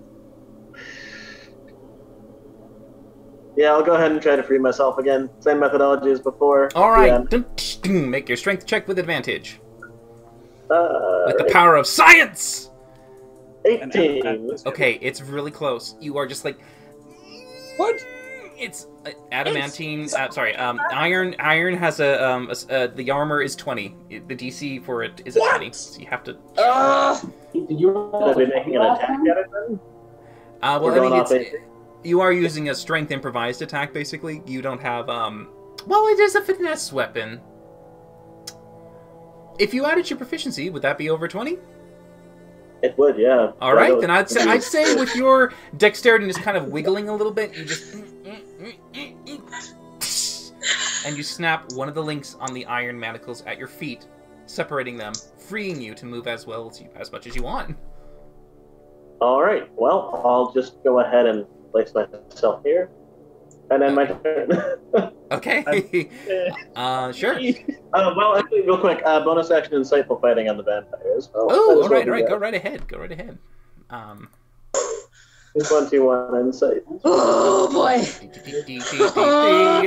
Yeah. You can see that right now his chest is pretty vulnerable due to the fact that the sun is constantly keeping his exterior from regenerating and covering it again. And then I'd like to just stare him straight in the eyes and say, shame at making it through a war just to fall here in a warehouse in the middle of nowhere. Well, you're not in the middle of nowhere, I'll tell you that. You're in the heart of O'Neill. But he's in a warehouse of nowhere. Let him have it. Let him for have God's it. sake. Let him have his badass moment. Alright. At the end of your turn, Rook, he's going to try to free himself again. Then do you have your reaction What back? legendary actions does he have? He has 3 legendary actions. Each one he can take after a person's party member. He's already used one. This is his second. And he's using it to the move, but since technically it says he can move without provoking opportunity attacks, I'm doing that whole he's trying to break free move, but he's restrained, so he has to kind of contest his trying to this weird shuffle shift. Get to regenerate on each So, turn. Varkesh. So he's at disadvantage. Does Varkesh get advantage because he's flanking Rook? No, this is sadly not a grapple attack. This is him just kind of using his own strength to keep him from leaving. Okay. So go ahead, Varkesh. 18. 18. And he rolls an 18. I believe the defender is the one who gets that.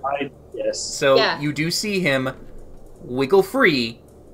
You both used your reactions already. Varkesh, sadly, well, this is his movement. He's a defender because he's trying to break out. But yeah, well, Yeah. In the chat. Thereby Varkesh keeps it. Yeah, I'm the defender. Yeah, I thought Varkesh should be the defender. Okay, let me check real quick. Let me check. Hold on. He's the offender. This is a question. I don't know who is the actual one in the... It had to be a tie, didn't it? It had to be a tie. Thereby Varkesh is defender. Alright, because technically Varkesh would have quote-unquote been the attacker. Varkesh is the one who initiated the grapple and is holding the grapple, which means the person in there is the one who's receiving the grapple and is the defender. So... But he's taken an offensive action to get free, though. Well, no, he's using his movement. Semantics are great. He's using his movement to try and break free. As a vampire, he does have a legendary action, which is basically his when he moves, he's just like mist in a sense. He's able to move with very quick grace. It has very little like something for you to grab onto. It's kind of like a displacement. So, but because you are holding on to him, he's unable to successfully get through. But unless he breaks free, then he moves away. But hold on. Let's see. Grapple. I'm looking at it. It just says contested. It doesn't say who wins a tie. I'll look a little further. Mechanically speaking, if it's just moving anyway, his movement's 0 as long as he's grappling. Well, that's well because his movement. Also true. Yeah. So he's His movement shouldn't allow him to break free because his movement is 0. Yeah, but he's using his legendary. Well, sorry. He's using his legendary action now. Okay, so technically, then he's not using his move. He's just using his unarmed strike, but he's replacing it with contesting the grapple, using his action to break free. So he doesn't have that immunity to opportunity attacks. Varkesh, you did refresh yourself. You technically have your reaction back. You can I'm use gonna- it to try and grapple him again. Grapple his glitter ass. All right. He gets disadvantage. He does. He 24. does. All right. All right. Yeah. I'm pretty sure you're fine on this one. Yes. As he just gets free for 1 second, you use your reaction to quickly grab onto him once more. Smokey, it's your turn. Oh wait, but also, if he ends his turn in my, I've also got Spirit Guardians around, so Oh, he already did that. He already took that from this first, because once you initially first cast it, it hasn't gone to his turn yet to end yet. This is legendary shit. Okay, yep, sorry. Yeah, that's all right. Smokey. Alright, looking in front of me, I see the two vampires spawn. How are they looking? They look pretty singed and sunburnt. Only pretty? Okay. Well, quite. Very. They're bloodied. Well, they're ash. They're more ash than body. Okay. Ass. And then, vampire, is he bloodied yet? I mean, he looks pretty hurt. You can see that there's like parts of his skin that are like. He does have disadvantage on his skill checks. Well, he already has disadvantage right now. I know. Yeah. So if I'm going to try and pull my book away, this is the chance to do it. Ah, Do it. 15. Actually, I have double movement if I need to. Pretend you have Varkesh muscles and pry it from his... Yeah, I think just out of freaking desperation, Smokey is going to use his double speed, and which will come like he's coming all the way around to you. He has 60 movement, it's fine. okay. He'll come up here, and he's going to try and grapple the book away from him. All right, this is a contested strength check, so you're going to pull it away. Go ahead. Get that 20. Fuck that vampire up. Come on, Smokey. And this Come is on, strength. Is it just a strength check, or I mean, if you have proficiency in athletics. I don't? It's a +1 though, because I put a +1. Ooh, that's a very good roll. He rolls a 19. So, you, with a bit of a boom, have this invisible mime of tugging something that's not there, but you know it is, and you wrench it free. I just imagine, like, them pulling the book, and then Smokey just gets so pissed off he just cat bites the vampires. Yes, you have your precious back in your possession. Okay, this means I think I'll do it on counting to make sure I think I have enough movement. So that's like 15, 45. Okay, so I'm going to take the opportunity attack and move to about. I'm going to stay in the sunlight, so I'm going to come on the other side of the book. So All right, so he's going to make an unarmed attack at you to try and stop you from leaving. Okay, he has disadvantage. Well, this is not an ability check; it's just an attack, but it's 13. But he is grappled. Grapple does not sadly that's affect right. that thing. That's But right. no, yeah, Right. at 13 either way. Smokey, be gone! Ah! He's baring his teeth and hissing super angrily. I could understand that for sure. He's all poofed up. During this time, His he is entire fur is just like smoking like incessantly at this point. he is going to try and use his action to break free from Varkesh again. Stop bullying me. Just stay I there mean- and die already. Fail, I fail, think this is fail. third. This is his third and last before he comes to his turn again. Yes. Come on, come All on, right. come on, So come on. Varkesh, 14. All right. Disadvantage Shit. with him. 11. Sunlight, God bless you, sunlight. Yeah. Oh, God. Valindra, you are still grappled and held up at the edge, but it is your turn. Yep. Hands out of there. Okay.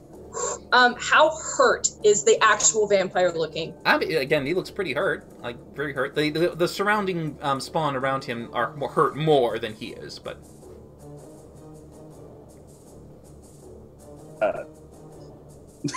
Roll vamp out of where you are.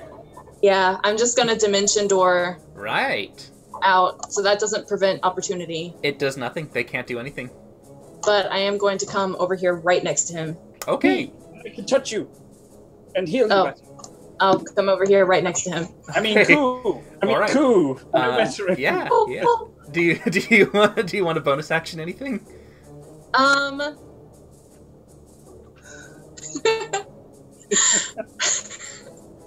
What do you want to do? I just. No, I can't bonus action do that. Okay. All right. I was gonna bonus action bite him, but I don't think I actually can. No. Zero. Sadly, you still need that That is not a thing you main can attack. do. How'd you like no it? karma biting back. Kick him in the dick.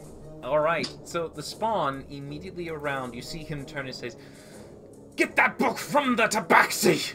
And he says that. You see the two immediately look in that direction and go towards you. They're coming in the holy I rain. do. Yeah, Varkesh, you do get your up. Oh no, you used your reaction. Varkesh's action's burned. Yeah. Rook. Oh, sorry, Valindra, you get a reaction.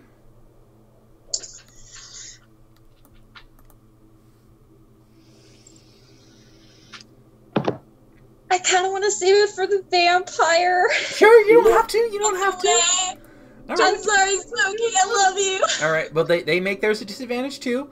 Smokey, they do know that there's a book there, and they know that they're supposed to grab it, so they're going to try and grapple it. They have disadvantage either way, so Can I have advantage then? Because it's sunlight and it's invisible, and there's a lot. I'm definitely doing sure. Because everything I can't double disadvantage them, but I can advantage you. Sure. Yeah.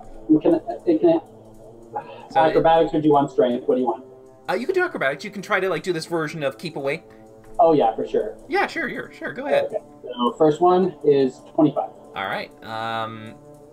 They rolled a nope. That's a 9, and the Yeah. second one goes after you.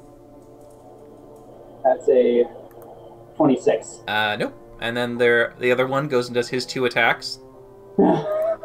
No, that's a 5. I mean, unless you roll 2 1s. You could roll 2 1s for all I know. It is possible.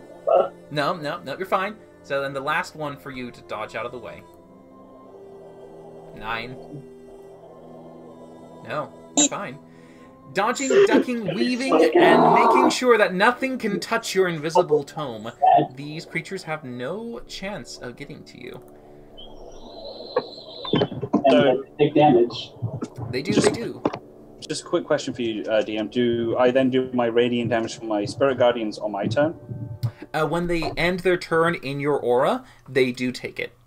Actually... Yes, the main vampire should have at least They taken would actually have. No. They have half movement. Within the aura of your Spirit Guardians, they can only move at half speed. Yep. Only one could reach Smokey. The other one would have to dash. He would just give advantage to the other guy, which would flatten it out. Either way, it didn't really make a difference. But yeah, he would have bonus action. He would have main action ran to get there. But your radius is 20 foot, right? For Spirit Guardians? Or is it 15? I want to say 20. I think it's 15. I'll just, continue on. I'll quickly check and just inform her. It's 15 foot. Alright, so only one of them currently is still within the radius. So go ahead and reroll your damage to do that to him. Okay, so Spirit Guardians level 4. Big damage. Better be fucking this time round. Jesus. Much better. Alright. No, Noise. That's Much fine. better. And yeah, he as this, along with the rain and everything, he's being battered from his form just to the point that he's just now. I love that sound. He is nothing but gray smoke in the wind as it just gets dampened by the water and becomes a pile of ash mush. Sucks to be you. The spawn. The spawn. The other one down there, he is still alive. He's only within the sunlight. He is not within the rain. It's only 20. But yeah, the other ones above are going to move around, going to dash through the sunlight to get over there.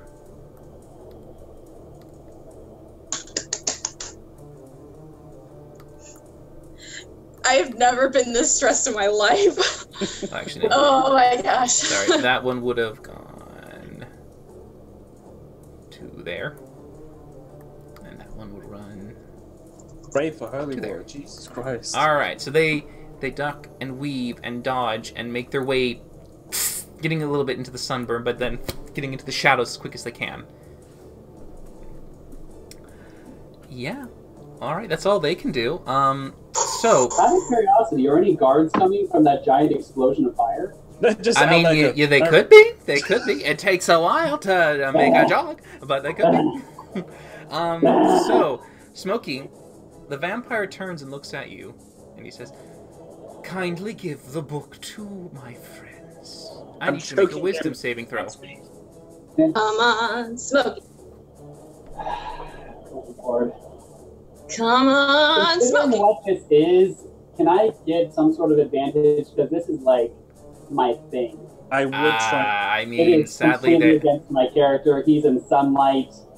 Okay. It is 22! Oh, well, that's fine. You're fine. You succeed on that. So you are not charmed by the vampires. And I'm immune to it for 24 hours. Yes, you are. Yes, you are.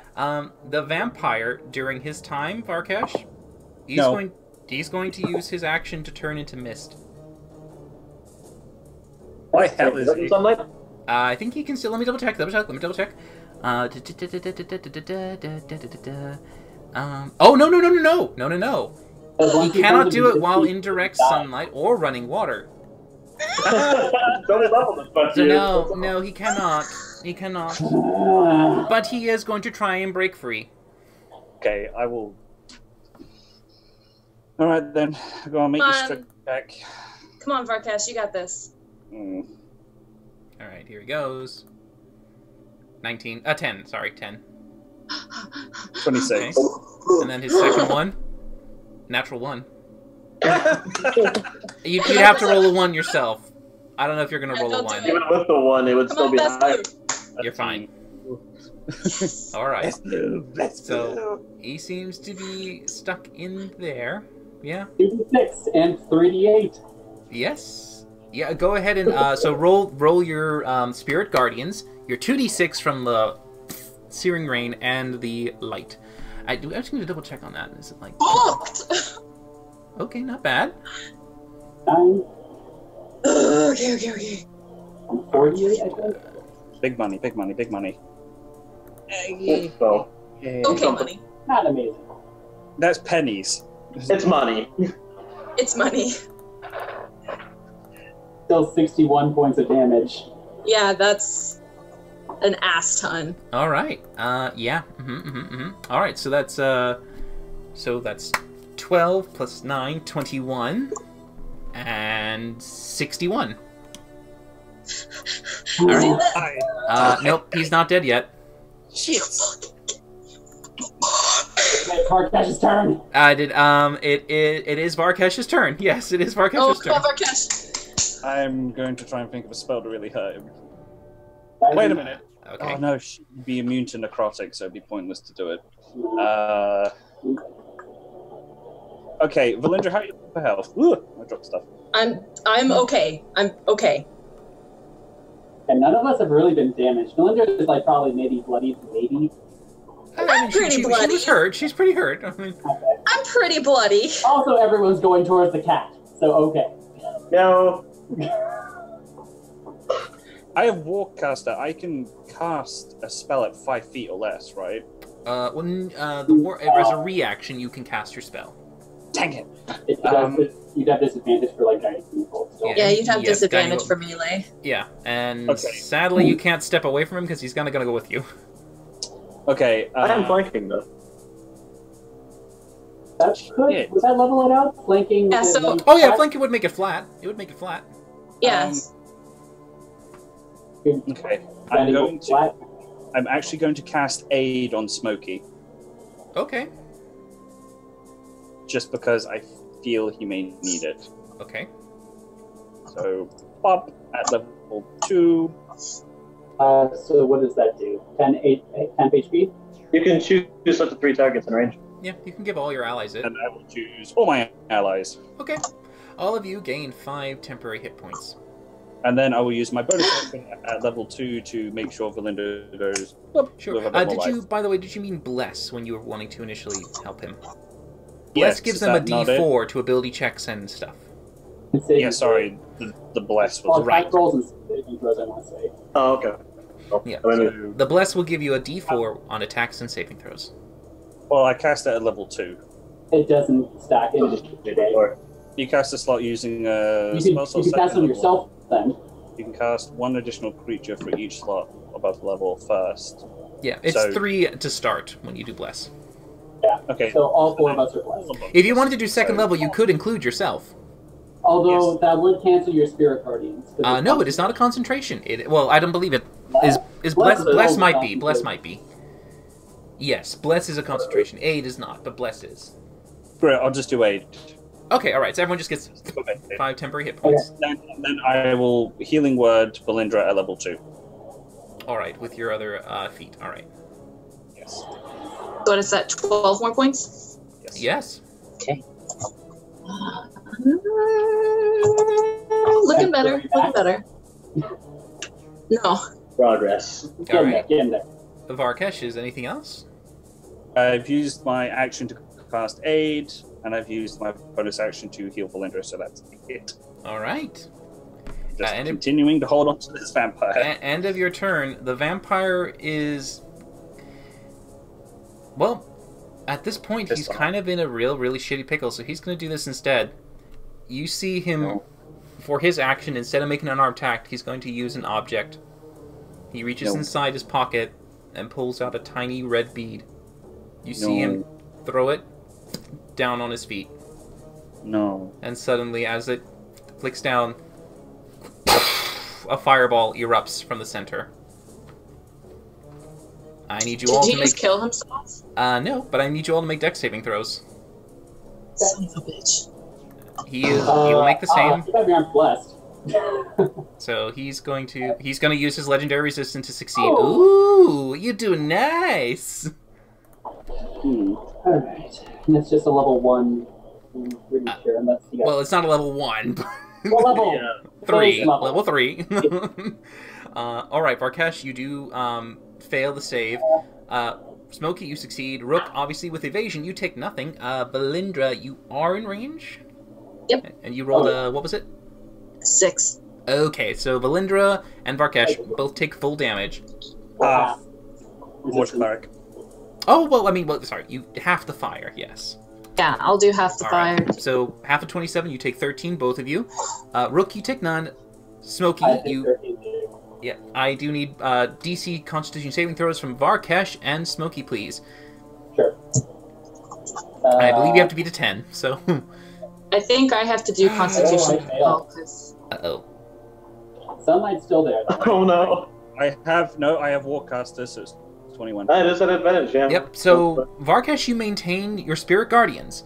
However, the barrel above stops floating and falls at a height enough to, as you see it, it smashes. I mean, I would be angry, but we did get a lot out of it, and it was probably drawing close out to of it. Yeah, it was probably almost done anyway. But yeah, so that he does do that. It is Rook's turn. like he stole Sunlight and Guardians, so hooray! All right. Did he? Let's see. That was the end of Varkesh's turn. I'll go ahead and take a stab at him with my rapier, aiming for the chest. All right, you make this attack flat because you are still currently bound with your hands. You have disadvantage with your attacks when you're manacled. But with Varkesh being nearby, it turns to flat. And you can still get sneak because you have allies within 5 feet if you hit. I also have awful fighting on him too. So True that. It's gonna say silver rapier just because I don't have another one made for it. You have an adamant. Oh, that's fine. Okay, no, that misses sadly. Natural 2. So yeah, sadly you try to lunge through, but you lunge through it and you think you got it, but then you see the cloak move to the side and you go through an opening that's already been seared away by the sun, where body was once, but no more. End turn. Got nothing else. Bonus action. Do what? You have a dagger that have, Smokey gave you. Yeah, you have a dagger you can offhand, right? Yeah. That's true. Yeah, I'll go ahead and make the offhand attack then. Go right ahead. That does 18 hit. hit. That does. Cool. And you do get to sneak it. Sneak it! Nice, which is sadly halved. So down to 12. Alright. It definitely hurts as you miss through the rapier, but now that you can see a clear targeting, you then use your own hand to bring it around and jab it in the side through the empty space, kind of almost going where the ribcage is under, and this opening right there that just stabs straight through. It's like your fist is almost stuck halfway inside him as you pull it out. More of this kind of gray ash following behind as the wound is left wide open. Yeah, he's hurt. He really hurt. Really hurt.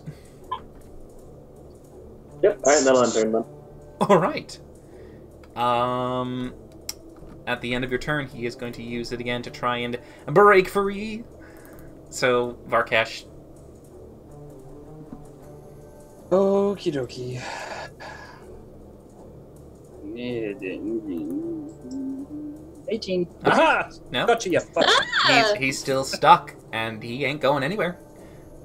Nice. Smokey. So I'm not concentrating anymore, No, you're not. which opens up some possibilities. Quick question for the DM. If Rook ran over to the barrel that had fallen with the holy water in it and he coated his blade in holy water, would then the blade have effect? That's what holy oil's for. Holy water doesn't have the same effect. He could have tried if he wanted to, but I mean, It's up to you. Yeah, I don't think water would. So how bad? In his face. Looking at Vampy, he's in trouble, right? the vampire? Yeah. Oh, he looks in trouble, yeah. Okay. So I have a couple of 20-foot radius spells. I could hit all of them. I will. Okay, I'm going to try to move out of the way and let this guy get an opportunity attack. Okay. He He's has going to... disadvantage. Yes, he's going to go ahead and do the claw. 8. That's a miss. Yeah, so you're I'm free. Over to here. And I'm going to say, sorry, Rook. And I'm going to cast my own fireball. Right. What do you mean, sorry? Oh, God! Fire bad! I do it better! And I'm going to put it right about there. Okay, alright, so that is going to be... It's a 20-foot radius, right? Mhm.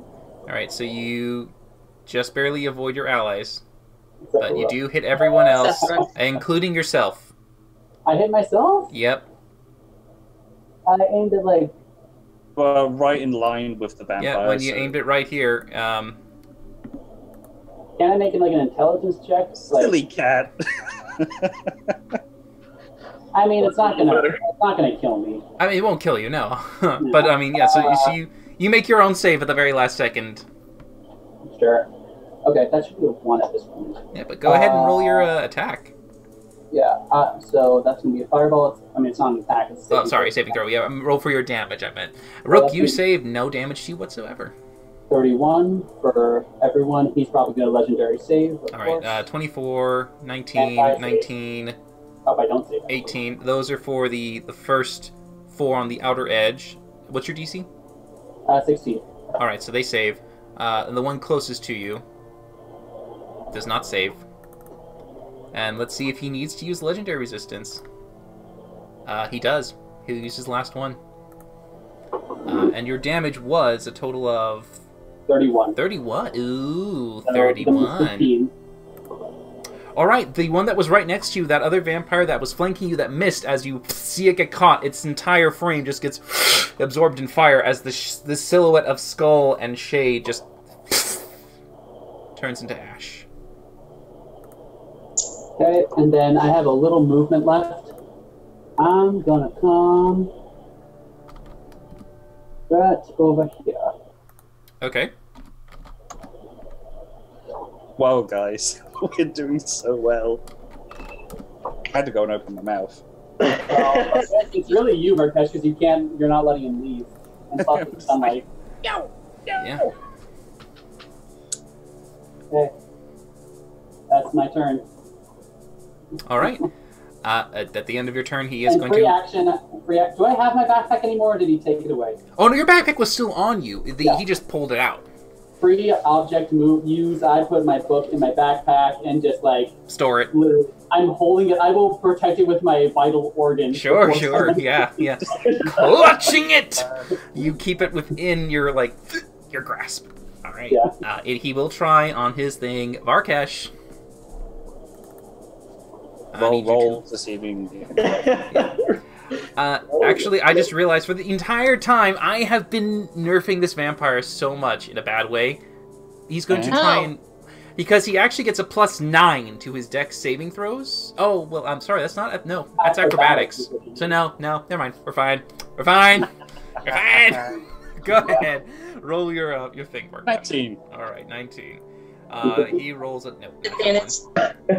Thank you, roll 20. Valindra, it's your turn.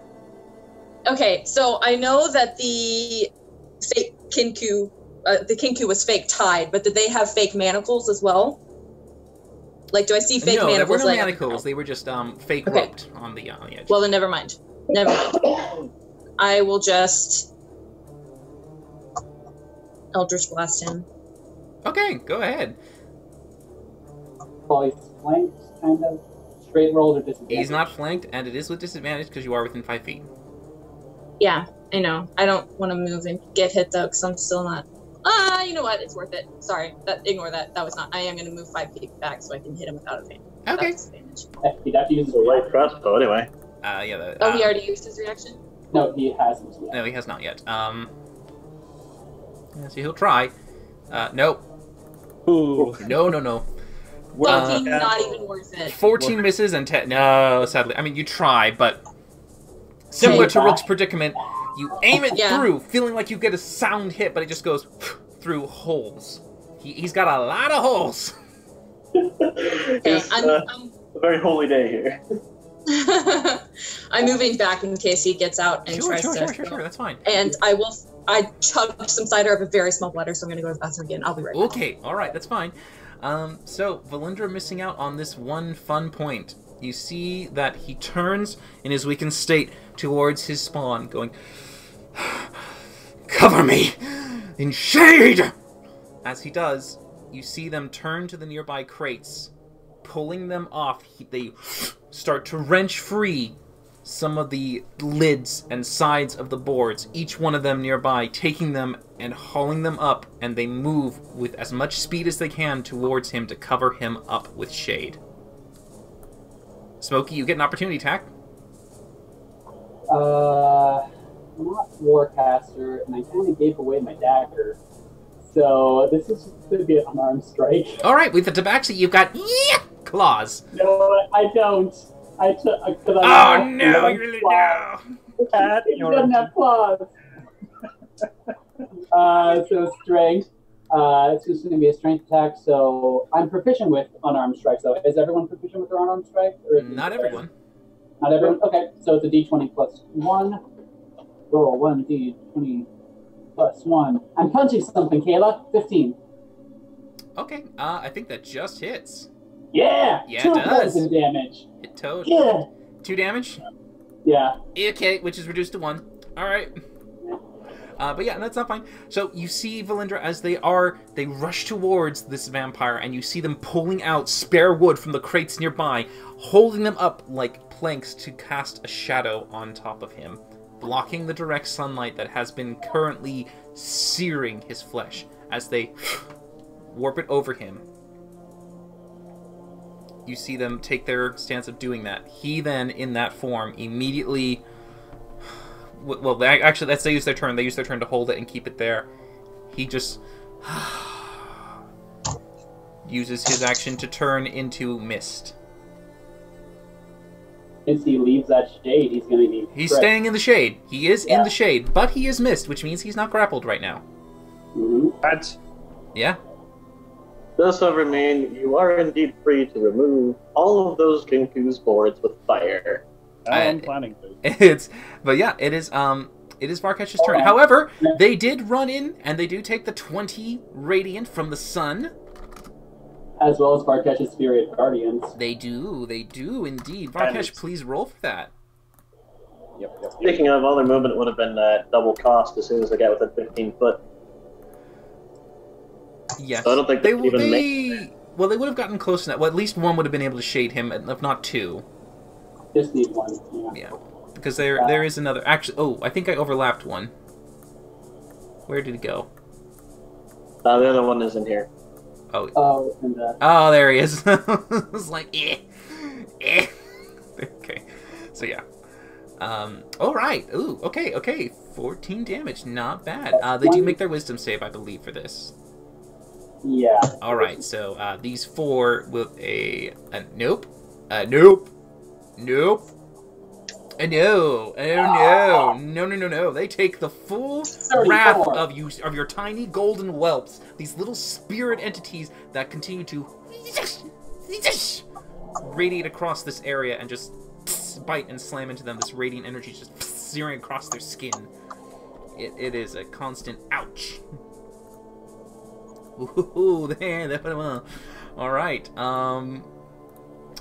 Yeah, it is Varkesh's turn. Okay, I'm going to drop Spirit Guardians and I'm going to cast Wall of Fire Oh, okay. around us all and burn away all of the fucking shade. Okay. That's fine. Yeah, so you just encircle it around there. Oh, yes. Because yours is technically religion, not arcana. Make a religion check for me, because it takes a while for wood to burn. It's not like you're incinerating it. It's like the entire thing suddenly catches fire, and you know wood, it takes a while to burn. Okay, all right. So you definitely do it. The wall of fire encircles. Do you want it to go around your party too? I would use my free action to give anyone who is within range that I do not want to be burnt, primarily Valindra, to give her the heads up, so that hopefully she gets advantage avoiding the Sinji. All right. I mean, like you can call it and say I'm doing this. It's like it could just say, I'm making the best bonfire. Also, you can make one side cool. So. Oh yeah, the other side of it can be cool, but I mean, since you're all kind of like hello together, it's a bit of that moment. But yeah, so Valindra and Rook and Varkesh yourself make a dexterity saving throw. Smokey, you're fine. You're outside the perimeter of this kind of enveloping wall. Rook is fine. Valindra is fine. You take half the damage instead, Valindra, and halved again. So 9, half of that is going to be 4. So 4 fire damage for you. Varkesh, please make your own dex. Okay, Varkesh, you take the full, but then again half to 9. Make a constitution saving throw for me. Constitution check. As these guys begin to then suddenly go into the fire. 70. You are fine. Alright, so we got the first one. That's a save. Second one, that's a save. Third one, that's a save. Fourth. Wow, where were all these rolls earlier? Fuck me. Alright, so they're okay. And the vampire... yeah, he's fine. Alright, so he takes half of the fire, which is 9. Ooh. Okay. Alright. And yeah, they all take the 9. They're okay. They're okay. The vampire spawn... Those spawn have not taken much damage at all this entire fight. They have been outside the ring of fire for a long time. So, you notice that the boards are starting to catch. Many of the planks and dry wood is starting to catch and kindle as it starts to grow across it. It doesn't disintegrate it to ash immediately, but the whole wood frames are caught ablaze. Bonus action anything? Or Yeah, I'm gonna bonus action heal Valindra again, just because she took a little bit of damage. Alright. Valindra, you are healed another full 12 hit points. Yes. Alright. At the end of Varkesh's turn, the mist moves. It can move 30 feet. Sorry? Goes into sunlight, he pops back out. No. He cannot shape-shift in the sunlight, but once he's in his form, he's in the form. Mm-hmm. So he cannot change out of it. So he is mist, and he's in this direction. Do I get an opportunity attack? Sadly, you do not. This is a move legendary action, which provokes no opportunity attack. It is now Rook's turn. Rook, the mist has been departed. You are on the other side of the wall with your dex save, being able to tumble away to get on the outer edge of the flames. Okay.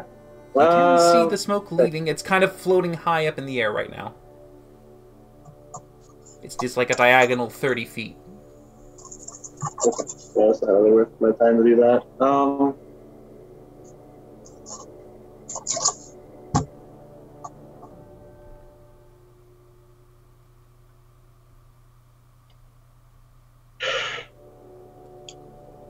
Bonus action disengage and place myself here and gotta kill this one. Okay, go right ahead. And I will call to Varkesh. Varkesh! Yeah. Dawn! I'm already planning it. As soon as he got away, I was already going to be like, sunlight from above. Oh, well, in that case, I'll actually just go ahead and actually use my movement to place myself here. Okay. With that disengage. Well, actually, I just have my action, so I'll action dash, place myself right next to him. Oh, he's in the air. Well, he's in the air. I mean, you're kind of like looking up at him as you're there on the ground.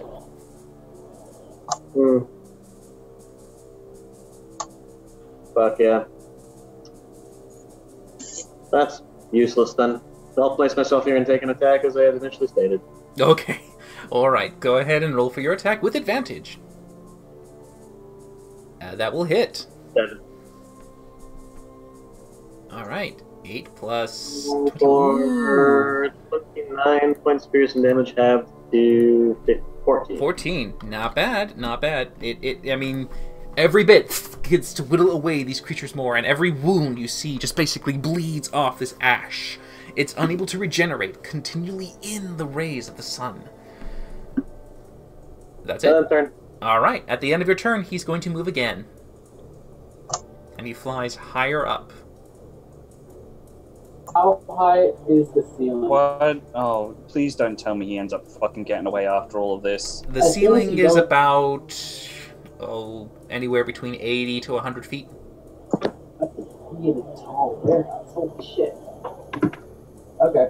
So he's about 60 feet up. I mean, the thing is, as soon as he goes outside, he's going to be exposed to sunlight, and he takes damage in this form regardless. And so he'll die. So he has to stay in this warehouse until he can recover health. Well, I don't really want to risk it. I want to destroy Oh, it. yeah. Yep, but it's your turn, Smokey. Yeah, I'm going to cast... Because the thing is, I wanted to do a fireball at the roof and then see if I could catch him in the same thing. Is he close enough to the roof? Is he within 40 feet of the roof? No. He wouldn't... Nice. well, hold on. He kind of would be close to that, yes. Yes, Yeah. he would be... Yeah, yeah, mm-hmm. Okay. I will move back just a little bit. I'll look to Rook and say, healing would be nice. And then I will cast Fireball to catch both the roof above him and in the vampire mist in a Fireball. Go ahead. And I will do it at... Oh, well, let me see. What's your distance there? Because it's a 120-foot range, isn't it? I have 100 foot, yeah, for Fireball. Yeah. So it's going to be at least 75 in that terms of there. So then, yeah. Oh, yeah. Yeah, you can definitely reach Yeah. it. Okay, Fireball is just going to be 3rd level. 26, he has no legendary resistances left. No legendary resistance at all. Nope, not at all. He rolls a 14. No. And sunlight pours down on him.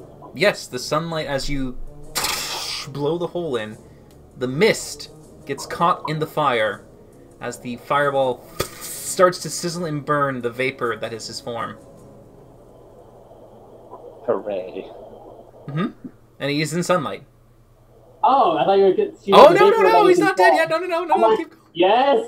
I'm sorry, no, he's not quite dead yet. Criminy. Not quite. Okay. You're very, very, very close, though. I will say you are really close. I hate vampires! Okay. I need to be able to do something. Okay. After that, I will move just a little closer to him, just in case I need to do anything, and that'll end my turn. All right. At the end of your turn, he's going to use his last legendary action to vacate from this horrible, continuing sunlight that seems to be peppering the fucking hell out of him. And he's going to move over there, just barely outside of its range. Valindra.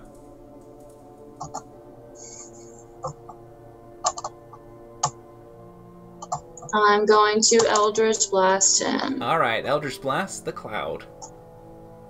That hits. That just hits. Oh, thank God. Okay. Alright, 6 and 7, 13. You see these blasts of energy, and they disintegrate the cloud. How do you want to do this? Oh my God!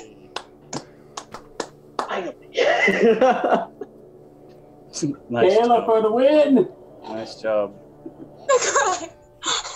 Okay, I'm just gonna conjure 2 Eldritch Blasts, and I'm gonna fire one, and I'm gonna see that he's falling apart. And before I fire the last one, I'm gonna say, "Give your regards to your master," and I'm gonna chuck it at him, and it's gonna disintegrate him into It's a million different tiny misty pieces! Yeah, you do. With your vengeance still just inflamed inside of you, you force the Eldritch Blast straight towards it as you see the first part of it just break apart, blocking its escape. And as it turns to try and see if there's any way to maybe perhaps escape this wrath, he gets caught in a condensed ball, just enough for you to fire the second one to then have it become nothing but mist. Missed, but he's not in the sunlight, so he's not dead. Right. Well, he can't escape anyways. Has to move through Let me sunlight. double check actually on one of this book. Oh no, because it'll be my turn soon, and he ain't getting out of this. There's nowhere for him to go. He would immediately go towards his coffin, which would take him to the sunlight. Okay, sadly he let's see. Oh no, because she downed him instantaneously in my go, and as soon as she does, I would cast Dawn right on him. Because if she nailed him out, he wouldn't get a go, and I would go instantaneously Dawn straight afterwards. He doesn't get actions when he's unconscious. Alright, sadly, he did not, he is not quite dead yet, in a sense. He's not dead yet. Not dead yet, but the mist is there, and you can see it. It's nothing more than just like this faint, very faint wisp. Yeah, but it's not really condensing well. You can't move, right? Well, it begins to move. At the end, you see it starting to almost kind of like be pulled. Instead of it like moving with a purpose, it seems to be kind of drawn, like a fish to a string. It's moving. Okay. So how far does it move? Well, I mean, it just technically moves 30 feet up into the sunlight and out towards the hole in the roof. So it's hit sunlight, so it's... It gets into sunlight, but sadly, the rule of thumb for to destroy the vampire, you must drop it to 0 hit points before it reverts to this form, and then begins to... You're fucking serious? I don't think that's... I'm just trying... I really don't know, but from what I read here, it says... Because it was killed in... So it says this. So Misty Escape, while at 0 hit points, in mist form, it can't revert to its vampire form, and it must reach its resting place within 2 hours or be destroyed.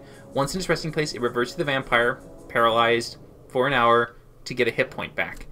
And it does say that with the it's like whenever he is dropped, if he is, it says, okay, when dropped to 0 hit points outside the resting place, it transforms into a cloud of mist as in the Shape Changer trait, so it's part of it but not quite, instead of falling unconscious, provided that it isn't in sunlight or running water.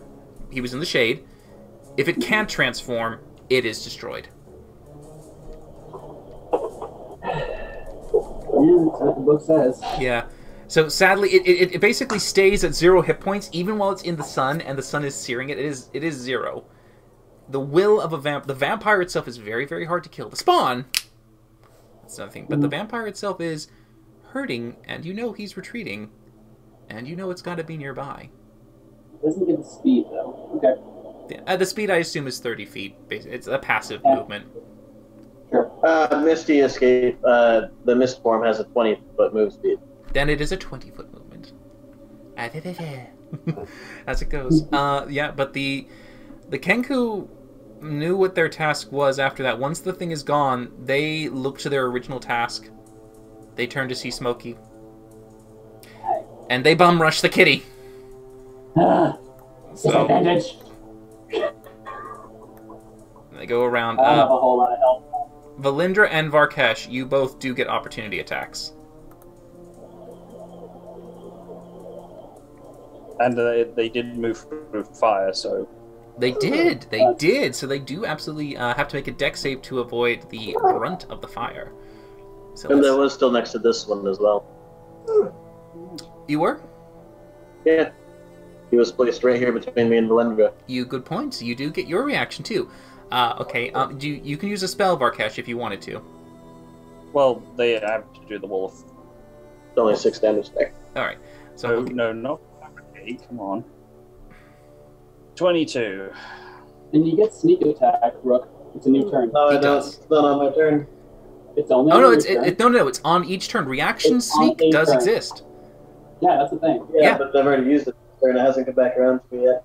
Wait a minute. Every person's turn, you can sneak attack, essentially, if you have a reaction. Opportunity Could I- attacks. Oh, Could shit, I- alright. For my reaction as a warcaster, then in that case, to cast Channel Divinity. Well, I mean, I'd say yes, you could, because it is technically a By the time I'm spell in a sense. Okay, all right. So okay, first things first. Dex saves for the wall. Here they go for the first 4. All right, no. Wow. All right, so they do take the full at that point, which is what, 26 you rolled? 22. All right, so they take 22 fire damage as they are forced to endure the flame. The nasty magical fire that continues to disintegrate their body to ash. Luckily for them, they don't feel pain because right now, oh, Davey, ooh, one is really not happy.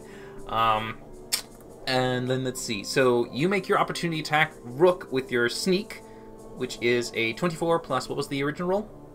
6. So 26, 30, 13. All right.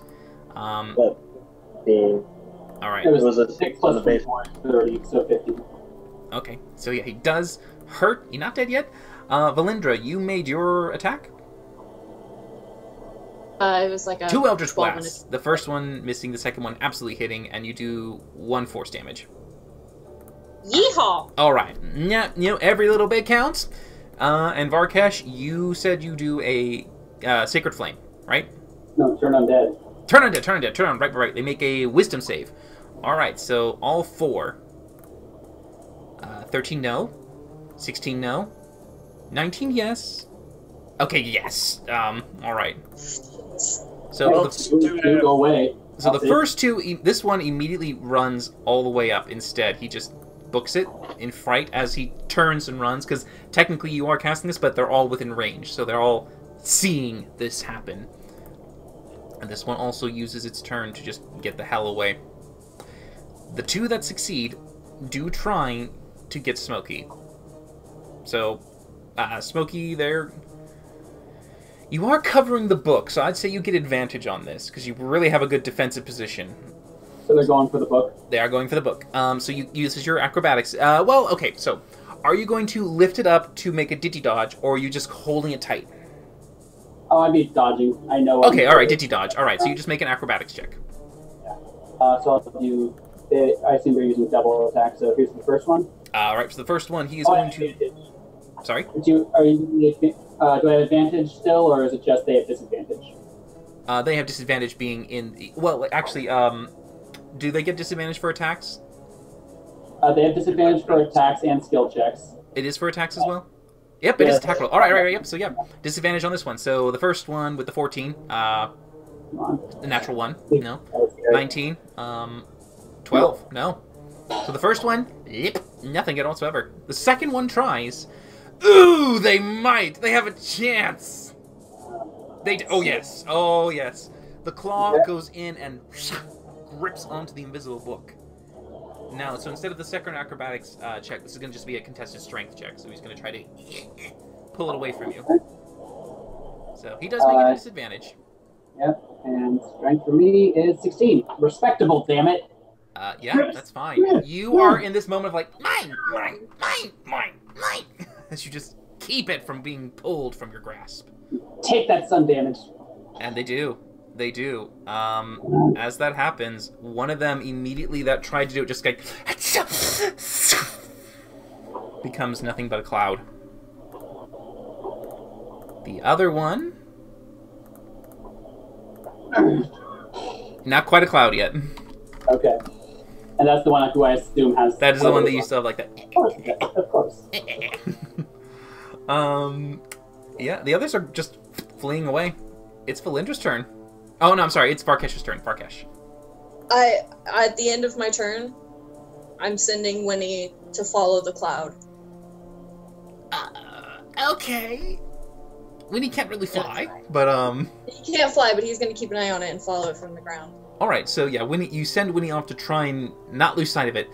Just go ahead and give a perception check for Winnie as he exits the front of the warehouse and tries to get... Ooh, 18. He does a pretty good job at spotting that little wisp. He's pretty much like Yeah. pointing at it just like any bloodhound, just like there. Yeah, and he's gonna just continuously follow it. All right. As it... Sure, he's gonna keep his eye out. Varkesh. I'm going to take a step back, so you can attack me if he so pleases. No. Okay. He's focused on Smokey in the book. He really is determined. And I'm going to guiding bolt him at level 3. Hopefully it hits. Oh, it hits, yeah. Big damage, big damage. Come on. Okay, not with that. 20. So, as you fling this guiding bolt towards it, you see it punch it in the back as it just kind of goes... And you see it kind of stand there, grip back onto the book, and look at Smokey, its eyes red before it just kind of goes... And you see this light eventually go through it, and it becomes out. It had 19 hit points. Yeah! Thank God for that. I just like embrace Smokey while he's holding the book, saying, "No one's gonna take your book, I swear." Yeah. What? Are you It is Rook's turn. Alright, so knowing... having been affected by Turn Undead in this before, and having seen it used before, I'm not going to attack these guys. Okay. I will instead call out, we're going to try to follow him, and use 90 feet of movement to, using my action dash and bonus action dash, to place myself up to that point in this turn. Alright. Might need to call it. Yeah, you scurry and you run and you book it. It's moving on. Smokey, That'll end my what do you turn wanna there.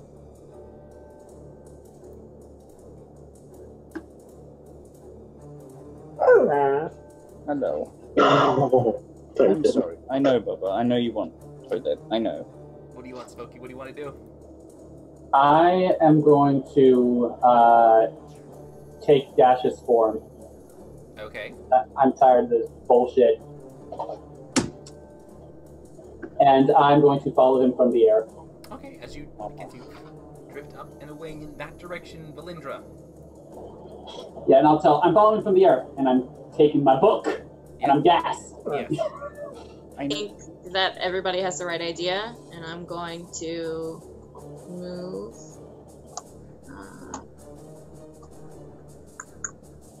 Jesus, I'm doing so.